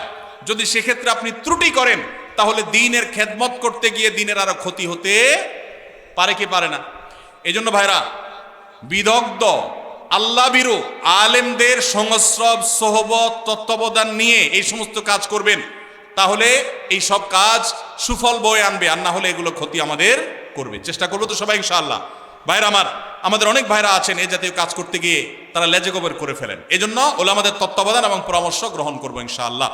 দ্বিতীয় আরেকটা জিনিস আছে এখানে, সেটা হলো আমরা এই জাতীয় নাহিয়ানিল মুনকার করার বিষয়টি যেমন আমাদেরকে করতে হবে, পাশাপাশি কোনো লোক অপরাধ করলে তাকে আপনি মারধর করে, তাকে আপনি আঘাত করে শাস্তি কার্যকর করবেন, এই অধিকার ইসলাম আপনাকে আমাকে কাউকে দেয় নাই।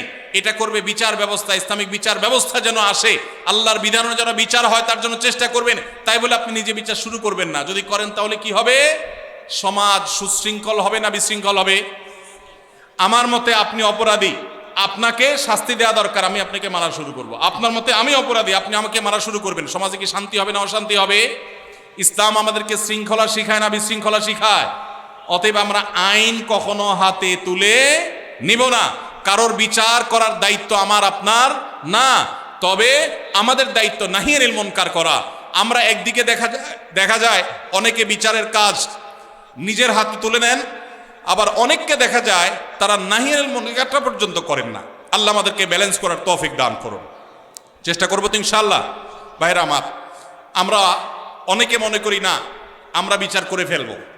দেখুন, সাহাবা ইকরাম যখন দেখতেন কেউ কোনো অন্যায় করেছে, এমন অন্যায় করেছে যে তার মৃত্যুদণ্ড হওয়া উচিত, এমন একটা জঘন্য কাজ করেছে, তখন সাহাবীরা কি করতেন? ডাইরেক্ট ওই লোকটাকে মেরে ফেলতেন যায়? নিজের হাতে আইন বা বিচার বাস্তবায়ন করতেন না। তখন সাহাবীরা কি বলতেন? বহু হাদিস এরকম পাওয়া যায়। নবীজি সাল্লাল্লাহু আলাইহি সাল্লামকে তারা জিজ্ঞাসা করতেন, হে আল্লাহ রাসূল, আপনি অনুমতি দেন আমি এই মুনাফিকের গর্দান উড়াই দিই। এরকম হাদিস আছে না নাই? এই হাদিসটার মর্ম হলো, এই হাদিসটার ব্যাখ্যা হলো, নবীজি সাল্লাল্লাহু আলাইহি সাল্লাম মদিনা রাষ্ট্রের প্রধান বিচারক শাসক, তার কাছ থেকে সাহাবী অনুমতি নিচ্ছেন, হে আল্লাহ রাসূল, আপনি বিচারক হিসাবে আপনি আমাকে অনুমতি দিলে আমি শাস্তি কার্যকর করব। তার মানে নিজের হাতে তিনি সেটা করতেন না, নবীজির নির্দেশের অপেক্ষা করতেন। তাহলে বোঝা গেছে বিচার আমরা যে কেউ নিজের হাতে তুলে নিতে পারি না।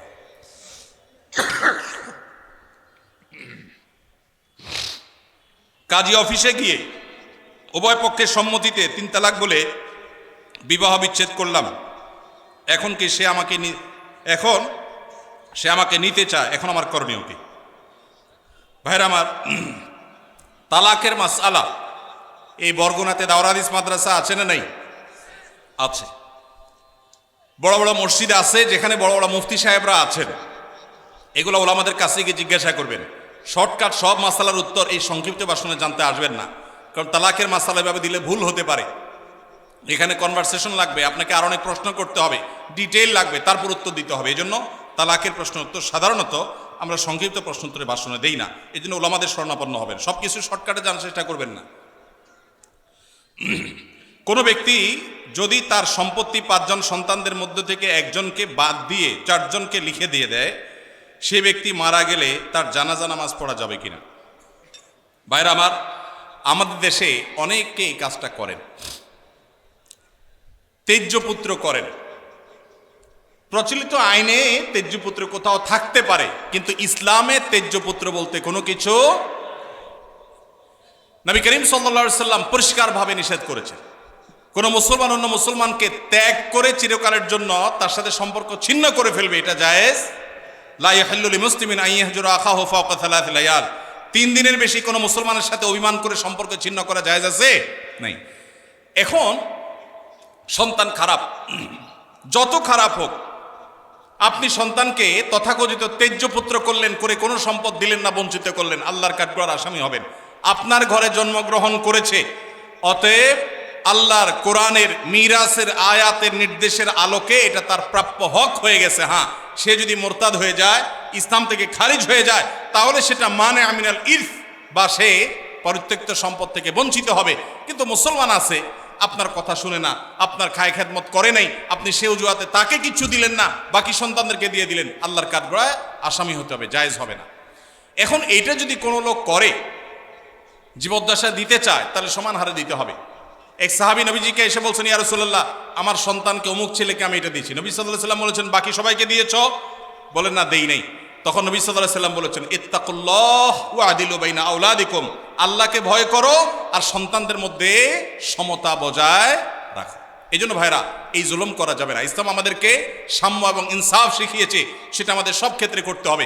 এমনকি শত্রু হলে তার সাথেও আমাকে ইনসাফ করতে হবে। আমাদের কষ্ট হয়, আমার সাথে কারো শত্রুতা আছে, সে আমার সাথে শত্রুতা করে, কিন্তু তার বেলায় কোনো সাক্ষ্য দেওয়ার প্রশ্ন আসলে আমি সত্য সাক্ষ্য দিলে তার পক্ষে যায়, আমাদের দিতে মন চায় না। কিন্তু এই দেওয়াটাই হলো ইমানের দাবি। আল্লাহ বলেছেন, ওয়ালা ইয়াজরিমান্নাকুম শানাআনু কওমিন আলা আল্লা তা'দিলু ই'দিলু হুয়া আকরাবু লিত-তাকওয়া। কারোর সাথে শত্রুতা আছে দেখে আপনি ইনসাফ করবেন না, এটা জায়েজ আছে? এজন্য বাবাজিরা সাবধান, সন্তান সন্ততিদের মধ্যে কোনো প্রকার হেরফের করবেন না, এটা জায়েজ নাই। সেই সন্তান যদি খারাপ হয় সে আল্লাহর কাছে দায়ী হবে, ভিন্ন কথা। তো আপনি তাকে সম্পদ থেকে বঞ্চিত করতে, হ্যাঁ, যেটা আপনি করতে পারেন, একটা সন্তান নেককার, মাদ্রাসায় পড়ে, দিনদার, ওকে একটু সম্পদ বাড়ায় দিলেন তার দিনদারিতার কারণে, সেটা জায়েজ আছে। কিন্তু একজনকে টোটাল বঞ্চিত করলেন, আরেকজনের নামে সব লিখে দিলেন, এটা কিন্তু জায়েজ হবে। এখন কোন মুরব্বী যদি এই কাজ করেন, তিনি মারা গেলে তার জানাজা পড়া যাবে না এমন কোনো কথা নেই। তার জানাজা পড়বেন, কিন্তু তিনি আল্লাহর কাছে দায়ী থাকবেন। সন্তানদের কর্তব্য হলো, বাবা যাকে বঞ্চিত করছে আমাদের ভাগ থেকে তাকে দিয়ে আমরা ব্যালেন্স করে ফেলবো, তাহলে আশা করা যায় আল্লাহ তাআলা বাবাকে হয়তো মাফ করবেন। আমাদের দেশে ব্যবসার ক্ষেত্রে টাকা দিয়ে যে শেয়ার হয়, যেমন এক দোকানদারকে আমি 1 লক্ষ টাকা দিলাম, সে আমাকে কোন হারে দিবে, হালাল পন্থা কি? ভাইরা আমার, আপনি কোনো দোকানদারকে 1 লাখ টাকা দিলেন ফর এক্সাম্পল, আপনি তাকে বলবেন, ভাই এই টাকা দিয়ে ব্যবসা করার পর যদি আল্লাহ না করুক লস হয়, তো যা লস হবে আমি লস নেব। তোমার ব্যবসার পুঁজি আছে 10 লাখ টাকা, আমি সাথে 1 লাখ যোগ করলাম, তাহলে 11 লাখ হলো। 11 লাখে টোটাল ব্যবসাটা চলবে। ব্যবসাটা করার পর একটা পর্যায়ে দেখা গেল লস হয়ে গেছে, তো তোমার কি চলে গেছে? 11 লাখ টাকা যদি আমাদের 11,000 টাকা লস হয়, তো আমার 1,000 যাবে, তোমারও 10,000 যাবে। আর যদি লাভ হয়, সেক্ষেত্রে লাভের পার্সেন্টেজটা ঠিক করতে হবে। কিরকম? যে এই 1 লাখ টাকা আমি কত পার্সেন্ট পাবো? তুমি ব্যবসা যেহেতু নিজে পরিচালনা করবা, অতএব তুমি 60%, আমি 40%, অথবা তুমি 50%, আমি 50%, যে কোনো হার ঠিক করে লাভ এবং লস উভয়টার ভিত্তিতে যদি আপনি দেন, সেটা জায়েজ আছে। আর যদি 1 লাখ টাকা দিয়ে বলেন, ভাই আমার আসলটা ঠিক থাকবে, মাসে মাসে 2000 করে দিবেন, তাহলে এর নাম সুদ। এর নাম কি? কুল্লু কারজিন জাররা নাফআন ফাহুয়া রিবা। যদি আপনি এটা লোন হিসাবে দেন আর বিনিময় নেন, সেটা কি হবে? সুদ হবে। আল্লাহ আমাদেরকে বোঝার তৌফিক দান করুন। মেসেঞ্জার গ্রুপ চ্যাটিংয়ে SMS এর মাধ্যমে ইজাব কবুল হয়েছে। 2 জন সাক্ষীও ছিল মেসেঞ্জারে, কোনো মোহর উল্লেখ করা হয়নি। এখন বিবাহ হয়েছে কিনা? মেয়ের বয়স 13 বছর। আজকাল আমাদের অনেক যুবকরা আল্লাহর শরীয়তের সাথে তামাশা করে। তামাশা, এগুলো আল্লাহর শরীয়তের সাথে কি তামাশা? দিন কোনো ফাইজলামির নাম না ভাইরা আমার, সিরিয়াস ইস্যু। অনেকে আল্লাহকে সাক্ষী রেখে বিয়ে করে, এটা হলো অতি ভালো সাজা। অতি ভালো সাজা তো চোরের আলামত। এত মানুষ থাকতে, আল্লাহর বান্দা থাকতে, আপনি আল্লাহরে কেন সাক্ষী বানাচ্ছেন? এই বিয়েগুলো বিশুদ্ধ নয়, এগুলো বিশুদ্ধ নয়, এগুলো জেনা হবে। বিবাহের জন্য 2 জন সাক্ষীর উপস্থিতি, ইজাব কবুল থাকতে হবে। এই মেয়ে, বাচ্চা মেয়ে, তার বাবা কোথায়, মা কোথায়, অভিভাবক কোথায়, কোথাকার মেয়ে। জেনা করতে গিয়ে অনেক যুবককে শয়তান নেক্সট সুরতে ধোঁকা দেয়, তারা মনে করে আমরা হালাল করছি, অথচ তারা জেনায় লিপ্ত আছে। আল্লাহ আমাদের যুবক ভাইদেরকে হেদায়েত দান করুন। এগুলো জায়েজ নাই ভাই। কোনো একদল লোক অস্থায়ীভাবে কোনো এক অফিসে অবস্থান নিয়েছে, নিরাপত্তাজনিত কারণে তারা জুমার নামাজের জন্য পার্শ্ববর্তী মসজিদে না গিয়ে স্বস্থানে জুমার নামাজ আদায় করে। এখন জানার বিষয় হলো তাদের জুমার নামাজ সহি হয় কিনা। ভাইরা আমার, কোথাও যদি কেউ এরকম নিরাপত্তাহীনতা অনুভব করেন যে আমি জুমার নামাজ পড়তে গেলে আমার বিপদ হবে, দেখতে হবে ইস্যুটা কি ধরনের। এখন একজন চুরি করে পালাইছে, একজন সন্ত্রাসী করে পালাইছে, মানুষ খুন করে পালাইছে, ধরা পড়বে, এই বয়সে জুমার নামাজ পড়তেছে না, এটা তো ভিন্ন জিনিস।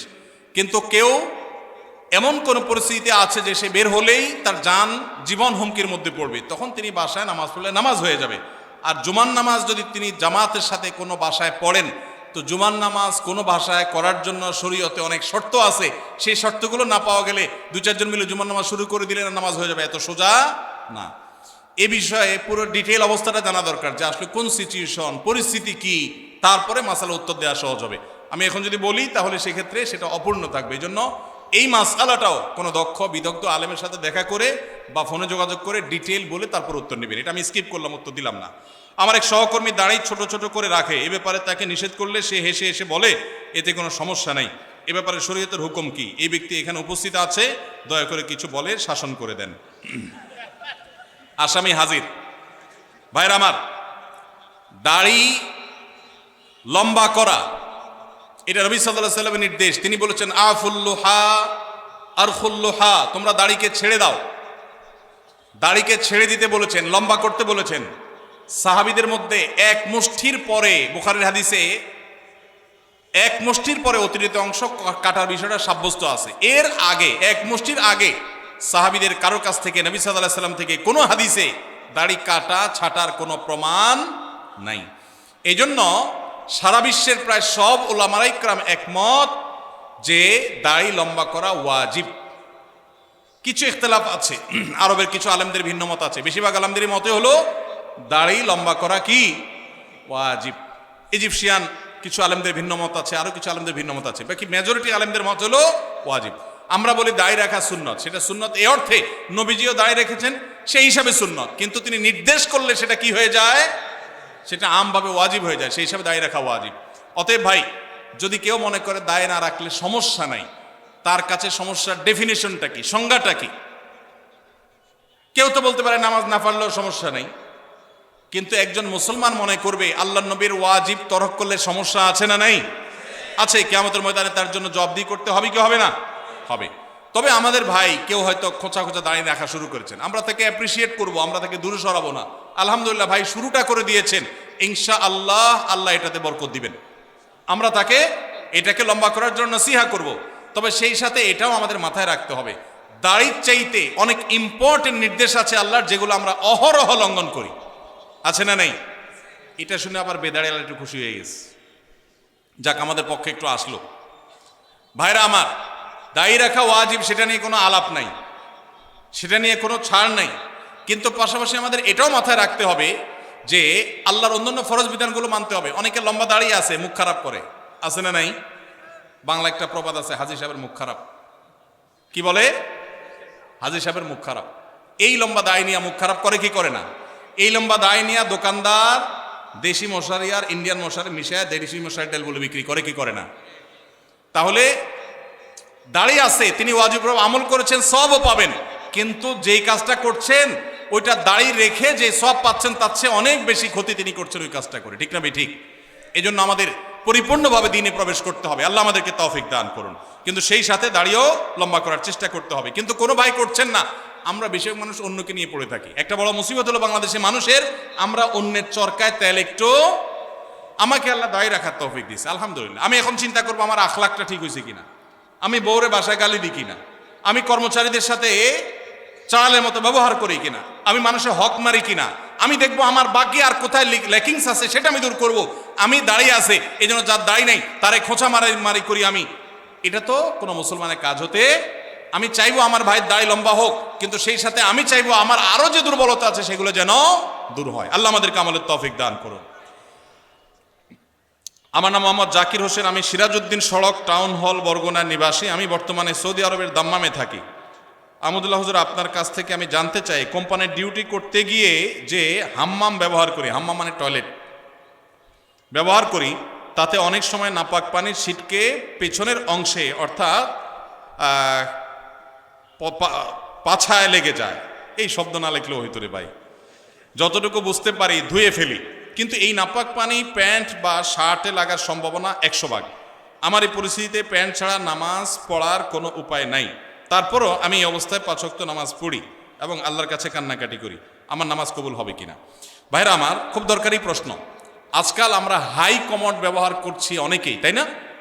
হাই কমোডে বিশেষ করে এই সমস্যাটা হয় যে আপনি মলমূত্র ত্যাগ করেছেন, নিচ থেকে ছিটে এসে উপরে পড়েছে। বড় ছিটা যদি পড়ে তাহলে ওইটা আপনাকে পানি দিয়ে ধুইতে হবে। কিভাবে ধোবেন? ওই যে স্প্রে করছেন, সেই স্প্রে পেছনের অংশে, কোমরের অংশে আপনি স্প্রে করে ভালো করে ধোবেন, ব্যাস যথেষ্ট। আর যদি সামান্য ছোট ছোট ছিটা আসে, যেমন পেশাব করতে গেছেন, শুয়ের আগা যে পরিমাণ পানি থাকে ওই পরিমাণ ছিটা পেশাবের আসছে, তাহলে তাতে ইনশাআল্লাহ নাপাক হবে না। অনেক সময় দেখা যায় পেশাব করলে শীতের দিন বাষ্প হয়ে ওই বাষ্পটা কাপড়ের শরীরে মিশে, এতেও কাপড় শরীর নাপাক হবে না ইনশাআল্লাহ।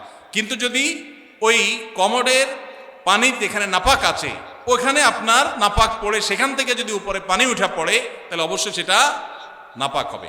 অনেকের আবার এখানে সূচিবায়ুর রোগ আছে, অহেতুক সন্দেহ করে, কিছুই হয় নাই উনি সন্দেহ করে, সেটা আবার সমস্যা। সন্দেহকে কোনো প্রশ্রয় দেওয়া যাবে না। তো এ ভাইয়ের প্রশ্ন উত্তর হলো যে আপনি চেষ্টা করবেন ধুয়ে ফেলার, ধুয়ে ফেলছেন বাস, এরপর আল্লাহর তাওয়াক্কুল নামাজ পড়বেন, অহেতুক সন্দেহ করবেন না। আমার একটা প্রশ্ন, কোনো ব্যক্তি এমন ঋণগ্রস্ত যা পরিশোধ করা কষ্টকর, এক্ষেত্রে ওই লোক ব্যাংক থেকে ঋণ নিয়ে ঋণ পরিশোধ করতে চাইলে সেটা পারবে কিনা জানতে পারলে ভালো হয়।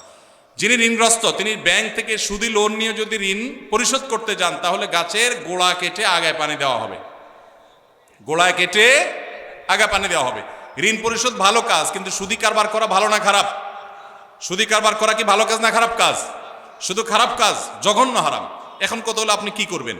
আপনি চেষ্টা করবেন আপনার জমি জমা বিক্রি করে কারো কাছে ধার দেনা করে পরিশোধ করা। অনেকে আমার কাছে চিরকুট দেয়, ভাই আমল শিখে দেন যে আমল করলে ঋণ পরিশোধ হয়ে যাবে। ছাত্ররা চিরকুট দেয়, কালকে বরিশালে প্রোগ্রাম ছিল, চিরকুট লিখে দিছে কি এমন আমল শিখিয়ে দেন যে পরীক্ষার খাতা উল্টোপাল্টা লিখলে ওটা ঠিক হয়ে যাবে। কত আজগুবি আজগুবি প্রশ্ন মানুষ দিতে পারে। আমি এই প্রশ্ন দেখে বললাম, এই প্রশ্ন বলতেছে এটা একটা ফাঁকিবাজ ছাত্র। ভালো ছাত্র হলে সে পড়ালেখার চেষ্টা করবে, কলম পড়া, ওই ধানাই ফানাই করা, অমুক পিসাবের কাছে যাওয়া পরীক্ষার আগে, এগুলো সব ফাঁকিবাজ ছাত্রদের কাম। ভালো ছাত্র পড়ালেখা করবে, ফাঁকি ঝুঁকি দিবে না, আর আল্লাহর কাছে দোয়া করবে, মুরব্বীদের কাছে দোয়া চাইবে, বাস না। আপনি ধানাই ফানাই করলে এটা আলামত খারাপ।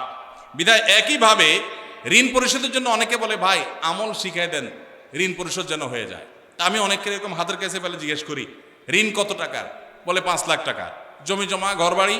আলহামদুলিল্লাহ গর্বিটা আছে। জমি জমা? জমি জমা আছে, কিছু চাষের জমি আছে, ওগুলো বিক্রি করলে কত হবে? ওগুলো তো অনেক টাকার জিনিস, তো সেগুলো বিক্রি করে ঋণ দেন না কেন? না জমি বিক্রি করে ঋণ দেবো নাকি?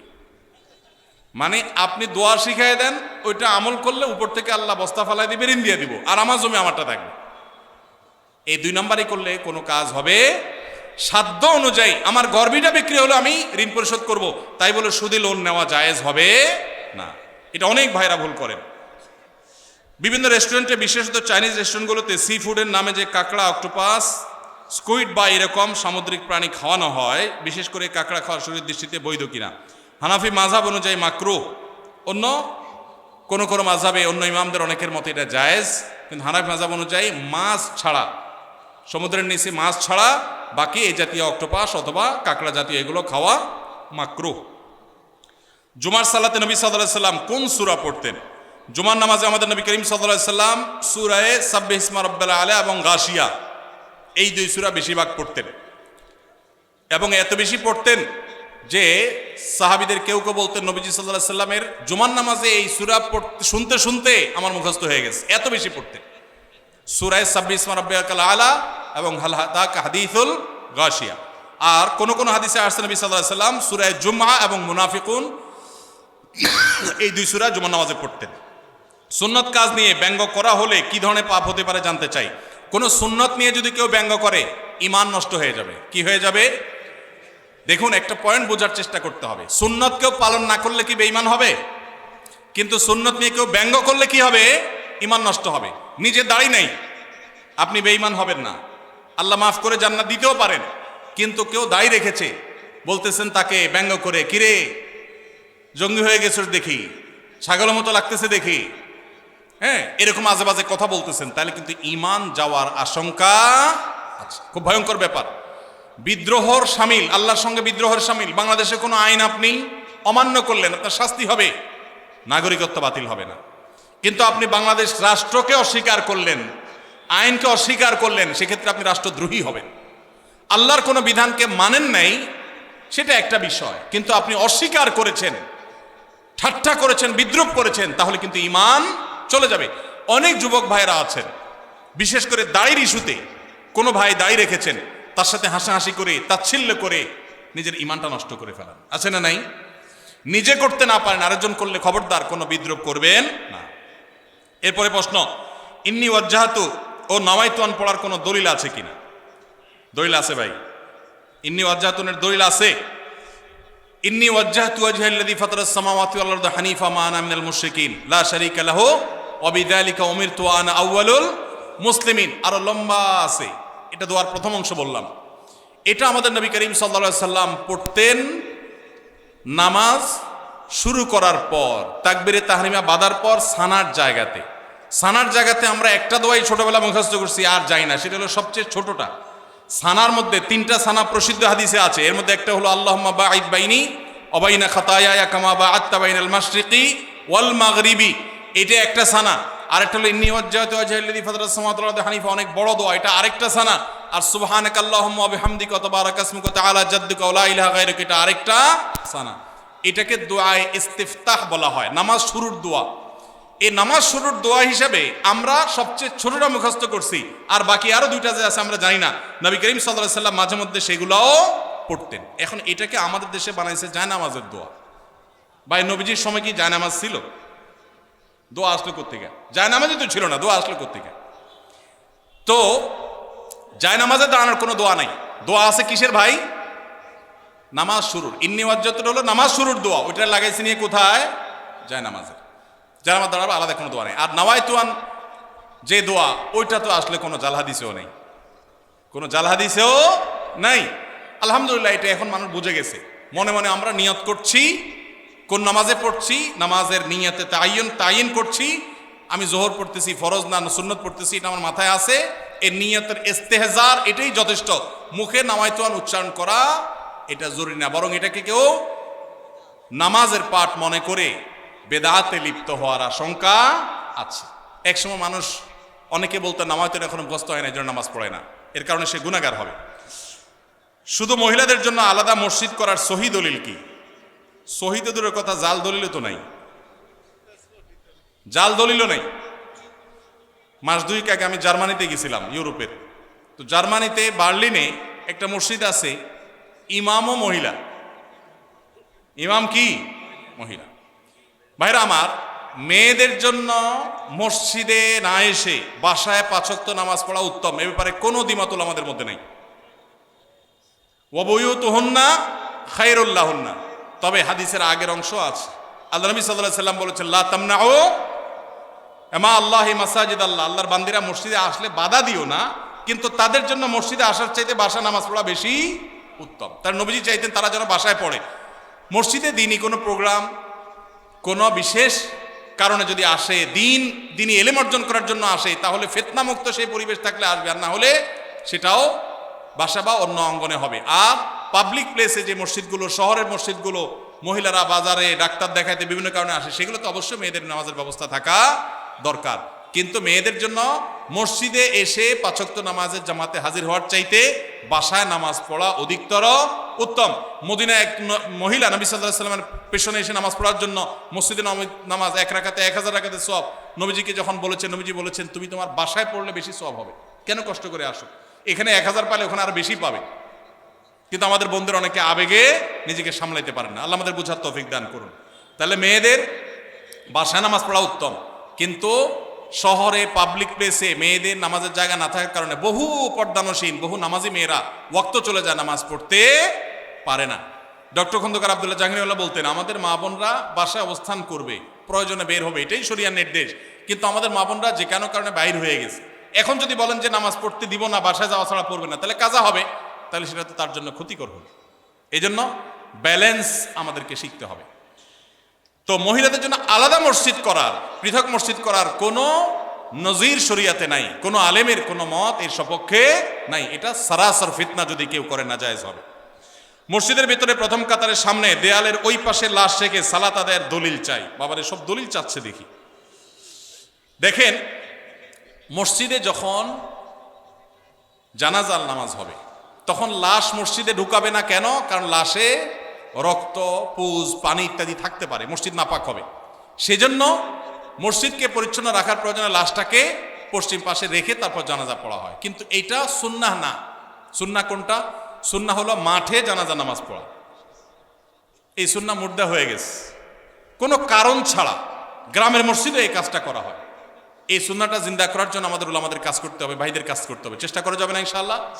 ফরজ নামাজ হয়ে যাবে, বাইরে এসে জানাজা নামাজ পড়বেন। আমি যেখানে জুমা পড়ে আলহামদুলিল্লাহ এভাবে আমি জানাজা নামাজ পড়ি। আমি সারা জীবন যেখানে যে মসজিদে গেছি আমি চেষ্টা করেছি এই সিস্টেমটাকে জিন্দা করার, সুন্নাত জিন্দা করার। আরেকটা সুন্নাত আমাদের জিন্দা করতে হবে, সেটা হলো ঈদের নামাজ মসজিদে পড়া সুন্নাত না মাঠে পড়া সুন্নাত? ঈদের আনন্দই মাটি হয়ে গেছে, পোলাপালেন এখন মসজিদে মসজিদে ঈদের নামাজ করে। আমি আমার শৈশবের কথা মনে পড়ে, একটা ঈদগাহ ছিল আমাদের পুরো ইউনিয়নে, অনেক দূর থেকে সেখানে যেতাম, যে আনন্দ পেতাম। এখন ঘরে ঘরে মসজিদে মসজিদে ঈদের নামাজ কেন? কারণ কেউ কারোর মানতে চায় না। আরেকজন ঈদগাহে গেলে তো নিজের মাতবরি থাকে না, জন্য সব মসজিদালারাই মাতবরি করতে চায়। মসজিদে ঈদের নামাজ পড়া সুন্নার খেলাফ। হ্যাঁ, কোন শহরে ওইরকম পর্যাপ্ত মাঠ নাই, তাহলে মসজিদে পড়েন। রাস্তা বন্ধ করে নামাজ পড়ার চাইতে মসজিদে পড়া ভালো। ইয়াকুমুল জুলুস আলা তারিক, নবীজি রাস্তা বন্ধ করতে নিষেধ করেছেন, সেটা করবেন না। কিন্তু তাই বলে মসজিদ বাদ দিয়া, মাঠ বাদ দিয়া বিনা কারণে মসজিদে ঈদের নামাজ পড়বেন না, উন্মুক্ত জায়গা পড়বেন। এই সুন্নাহটাও জিন্দা করা দরকার। ঈদের যে আনন্দ সেটা এখন নাই। পোলাপান বসে বসে মোবাইল টিপে আর মসজিদে 5 ওয়াক্ত পড়ে, ঈদও পড়ে, আলাদা কোনো আনন্দ পায় না। ঈদগাহে যাওয়ার যে আনন্দ ওইটা কখনো মসজিদে আদায় হয় না। এই সুন্নাহটা আমাদের উলামারা চাইলে জিন্দা করতে পারেন। অনেক মাঠ আছে কিন্তু চেষ্টাও করে না অনেকে। ভাই শেষ করা দরকার, জাযাকুমুল্লাহ খাইর, শেষ করা দরকার ভাই, অনেক রাত হয়েছে, আমি তো খেয়ালই করলাম না। হ্যাঁ, 10:30 পর্যন্ত 7 মিনিট আছে হায়াত। আচ্ছা ঠিক আছে। বাঙালি ওয়াজ শোনার উস্তাদ, আমলের বেলায় ঠনঠন হলে কি হবে? ওয়াজে উস্তাদ। ফজর নামাজ জামাতের সাথে পড়ার পাক্কা নিয়ত আছে কার কার? হাত তোলেন।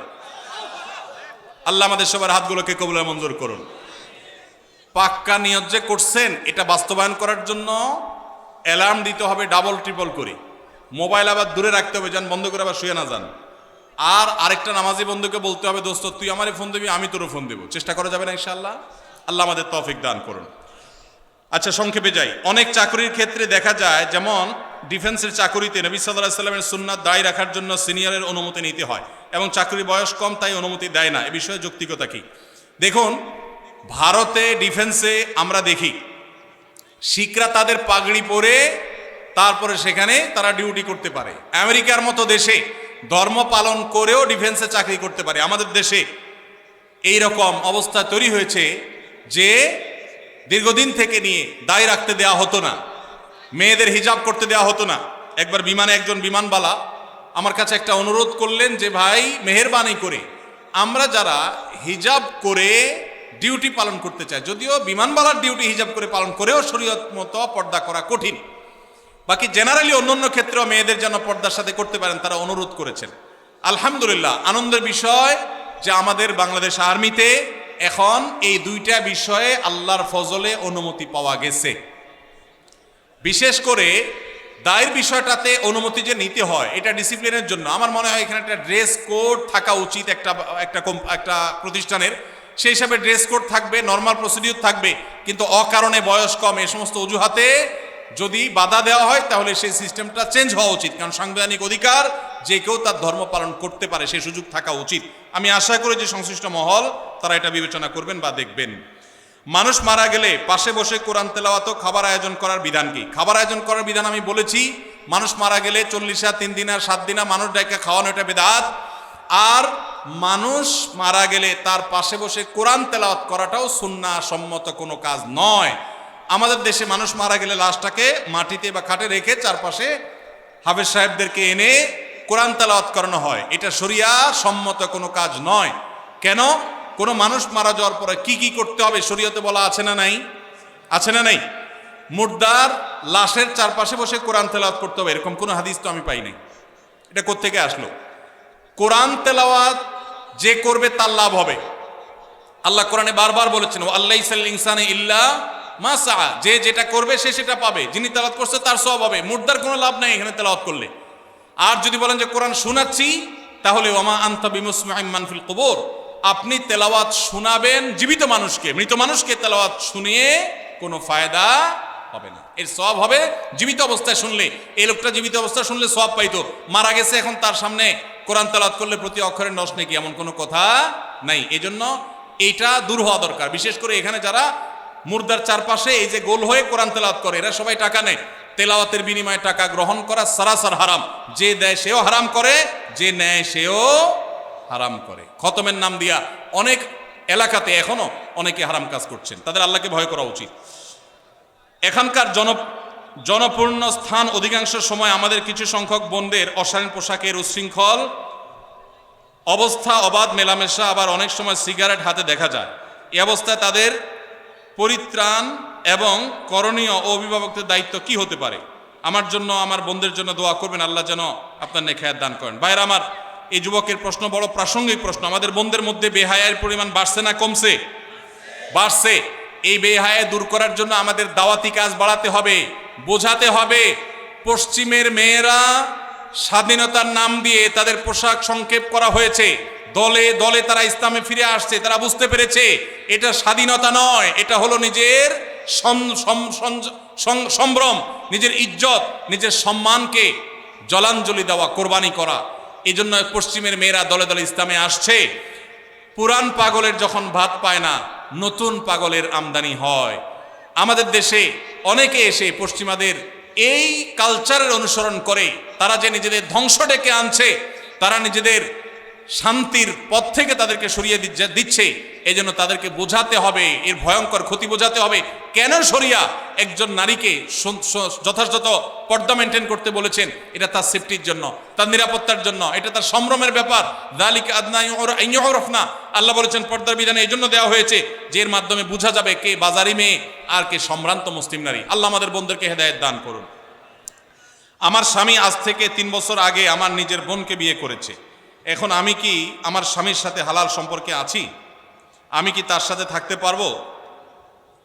তাদেরও একটি ছেলে আছে। ইন্না লিল্লাহি ওয়া ইন্না ইলাইহি রাজিউন। এই ধরনের মানে জাহালত এখনো আছে। কোন পুরুষ কোন নারীকে বিয়ে করলে ওই নারী তার বিবাহে থাকা অবস্থায় ওই নারীর বোনকে বিবাহ করা বাতিল। এই বিয়ে নয়, এটা জিনা। অতএব এই বোনের কর্তব্য হলো এই পুরুষ থেকে বিচ্ছিন্ন হয়ে যাওয়া এবং তওবায়ে নাসুহা করা। ভয়ঙ্কর জিনায় তারা লিপ্ত হয়েছেন, কারণ এক বোন থাকা অবস্থায় আরেক বোন এর সাথে বিয়ে হতে পারে না। এত জাহালত, এত মূর্খতা এখনো সমাজে আছে, ভাবতে কষ্ট লাগে। এই প্রশ্নটা আসছিল যখন সাইফুল্লাহ ভাই পড়ে আমাকে বলছিলেন যে আমার চোখের পানি এসে গেছে শুনে। মানুষ এত জাহালাতের মধ্যে এখনো ডুবে আছে। আমরা কি দিনের দাওয়াতের কাজ করছি? ভাইরা আমার, একসাথে 2 বোনকে বিয়ে করা জায়েজ আছে? কোন বোন যদি কারোর বিবাহে থাকে তাহলে ওই বোনের বোনকে বিবাহ করা হারাম। ওই অবস্থায় বিচ্ছেদ হয়ে গেলে, তালাক হয়ে গেলে বা মারা গেলে তারপরে শালিকাকে বিয়ে করলে সেটা জায়েজ হতে পারে, তার আগে জায়েজ নেই। অতএব বিচ্ছিন্ন হতে হবে। এখন আপনি বলতে পারেন তাহলে আমি এখন কি করব? আল্লাহর উপর তাওয়াক্কুল করবেন, আল্লাহ তো রিজিকের মালিক। মৃত্যুর পূর্বে ওয়ারিসদের মধ্যে সম্পত্তি কম বেশি বন্টন করা যাবে কিনা? যাবে না। এর আগে প্রশ্ন উত্তর আমরা বলেছি, মৃত্যুর পূর্বে যদি সম্পত্তি বন্টন করেন ওয়ারিসদেরকে সমান হারে দিতে হবে। আল্লাহ নবী সাল্লাল্লাহু আলাইহি ওয়াসাল্লাম বলেছেন ইত্তাকুল্লাহ ওয়া আদিলু বাইনা আওলাদিকুম, সমতা বজায় রাখতে হবে, কম বেশি হেরফের করা উচিত হবে না, জায়েজ হবে না। সমাজে ইসলামকে বিজয়ী করার জন্য আন্দোলনে শরিক না থাকলে কি তাকে কি বলা যায়? কোনো ব্যক্তি যদি আল্লাহর দিন, আল্লাহর বিধান, আল্লাহর আইন অনুযায়ী গোটা দেশ, সমাজ, রাষ্ট্র আমি নিজেও পরিচালিত হতে চাই, এই আকাঙ্ক্ষা লালন না করে, তাহলে সে নিজেকে মুসলমান দাবি করার কোনো নৈতিক অধিকার নেই। ইসলাম এত গোলালো না যে নামাজ কালাম পড়লেন আর শরিয়া দ্বারায় শাসিত হওয়াটাকে পছন্দ করলেন না। এই অপছন্দ করাটা আপনাকে বেঈমান পর্যন্ত বানাতে পারে। ভাইরা আমার, আল্লাহর বিধান অনুযায়ী আমি চলতে পারছি না, এটা আমার একটা ত্রুটি। আমি হয়তো মনে করছি যে আমি পারতেছি না, চেষ্টা করব, কখনো পারবো, ঈমান থাকবে। আর যদি কেউ মনে করে না ওইটা এখন চলেই না, ওইটা দিয়ে এখন চলবে না, তাহলে সেক্ষেত্রে সে বেঈমান হয়ে যাবে। এজন্য আল্লাহ বলেছেন ওমাল্লাম ইয়াহকুম বিমা আনজালাল্লাহ ফাউলাইকা হুমুল ফাসিকুন। আবার আরেক জায়গা বলেছেন ফাউলাইকা হুমুল। এইটা যদি অবিশ্বাসের জায়গা থেকে হয় যে না আল্লাহ শরীয়ত এখন আর চলে না, ইসলামী দিন অনুযায়ী, আইন অনুযায়ী কি চলে এখন, তাহলে সে বেঈমানই হয়ে যাবে। আর যদি কেউ মনে করে না চলা উচিত কিন্তু আমরা পারতেছি না, আমাদের দুর্বলতা, তাহলে সে বেঈমান হবে না। আল্লাহ আমাদেরকে বুঝার তৌফিক দান করুন। বহু মানুষ আছেন মনে করেন শুধু নামাজ রোজা পড়লাম আর আমি আল্লাহর বিধান, আল্লাহর আইন এগুলোর কোনো আকাঙ্ক্ষা অন্তত রাখলাম না, সে মুসলমান নিজেকে দাবি করার কোনো নৈতিক অধিকার নাই। প্রচলিত জন্ম নিয়ন্ত্রণ পদ্ধতি ব্যবহার করলে সন্তান হত্যা শামিল হবে কিনা? জি না ভাই, প্রচলিত জন্ম নিয়ন্ত্রণ পদ্ধতি ব্যবহার সব করলেই যে সন্তান হত্যার শামিল হবে তা নয়। তবে যদি কেউ সন্তান গর্ভে ধারণ করার পর সেই সন্তান নষ্ট করে তাহলে সেই সন্তান হত্যা করার শামিল হবে। আর আগে থেকে যদি জন্ম নিয়ন্ত্রণ করে, অস্থায়ী জন্ম নিয়ন্ত্রণ যদি করে, সেটা জায়েজ হবে এই শর্তে যে এই মুহূর্তে সন্তান নিলে মায়ের বা সন্তানের স্বাস্থ্যের জন্য হুমকি হবে অথবা প্রতিপালন করার পরিবেশ নাই, যৌক্তিক কোনো কারণে যদি না গ্রহণ করে আপাতত বিরতি দেয়, এটা জায়েজ আছে। আর যদি কি খাওয়াবো এই চিন্তা, চাকরি নাই এখন সন্তান নেব কিভাবে, একটা আছে আরেকটা হলে কোত্থেকে খাওয়াবো এই চিন্তায় করে, তো আল্লাহ বলেছেন লা তাকতালু আওলাদাকুম খাশিয়াতা ইমলাক, খাদ্যের ভয়ে, রিজিকের ভয়ে সন্তান হত্যা করবে না, এটা না জায়েজ। আর স্থায়ীভাবে জন্ম নিয়ন্ত্রণ করলে সেটাও না জায়েজ। মা সন্তানদের বঞ্চিত করে সম্পত্তি ভাইদের লিখে দিলে এটা কি ঠিক হবে? এটা অবশ্যই জুলুম হবে, একটু আগে আমরা বলেছি। ভাইরা আমার 10:30 পর্যন্ত করার কথা ছিল, আমি 10:30 পর্যন্ত বলেছি। আর যেগুলো রয়ে গেছে প্রশ্ন, এগুলো আমি সাথে নিয়ে যাই ইনশাআল্লাহ বিদিনিল্লাহ। অন্য কোনো জায়গায় অন্য কোনো সময় যদি আল্লাহ তৌফিক দান করে আমি উত্তর দিব। প্রশ্ন উত্তর তো দিতে দিতে সারা রাত দিলেও শেষ নাই, এত প্রশ্ন আমাদের আছে। দরকার হলো আমল করা। দরকার কি ভাই? আমল করা। এক ভাই অনেকগুলো প্রশ্ন দিছেন এবং সাথে একটা কলম দিছেন, আবার লিখে দিছেন যে আমার প্রশ্ন উত্তর আপনি লিখে পাঠাবেন, সাদা কাগজও দিছেন। ভাই আপনার প্রশ্ন উত্তর আমি লিখে পাঠাতে পারবো না, মাপ চাই। আপনার কলমটা এখানে কার কাছে জানি আছে রে ভাই, সাইফুল্লাহ ভাইয়ের কাছে যোগাযোগ করে কলমটা নিয়ে যায়, নতুন কলম। 25, 26, 27টা প্রশ্ন দিছেন ভাই, 27টা প্রশ্ন উত্তর দিতে আমার মিনিমাম 2 থেকে 3 ঘন্টা সময় দরকার। তো ভাইয়ের প্রশ্ন উত্তরগুলো দিতে পারলাম না, কয়েকটা দিতে চাইছি কিন্তু সময়ের অভাব। আমি নিয়ে যাচ্ছি ইনশাআল্লাহ বাকি প্রশ্ন উত্তরগুলো। আমাদের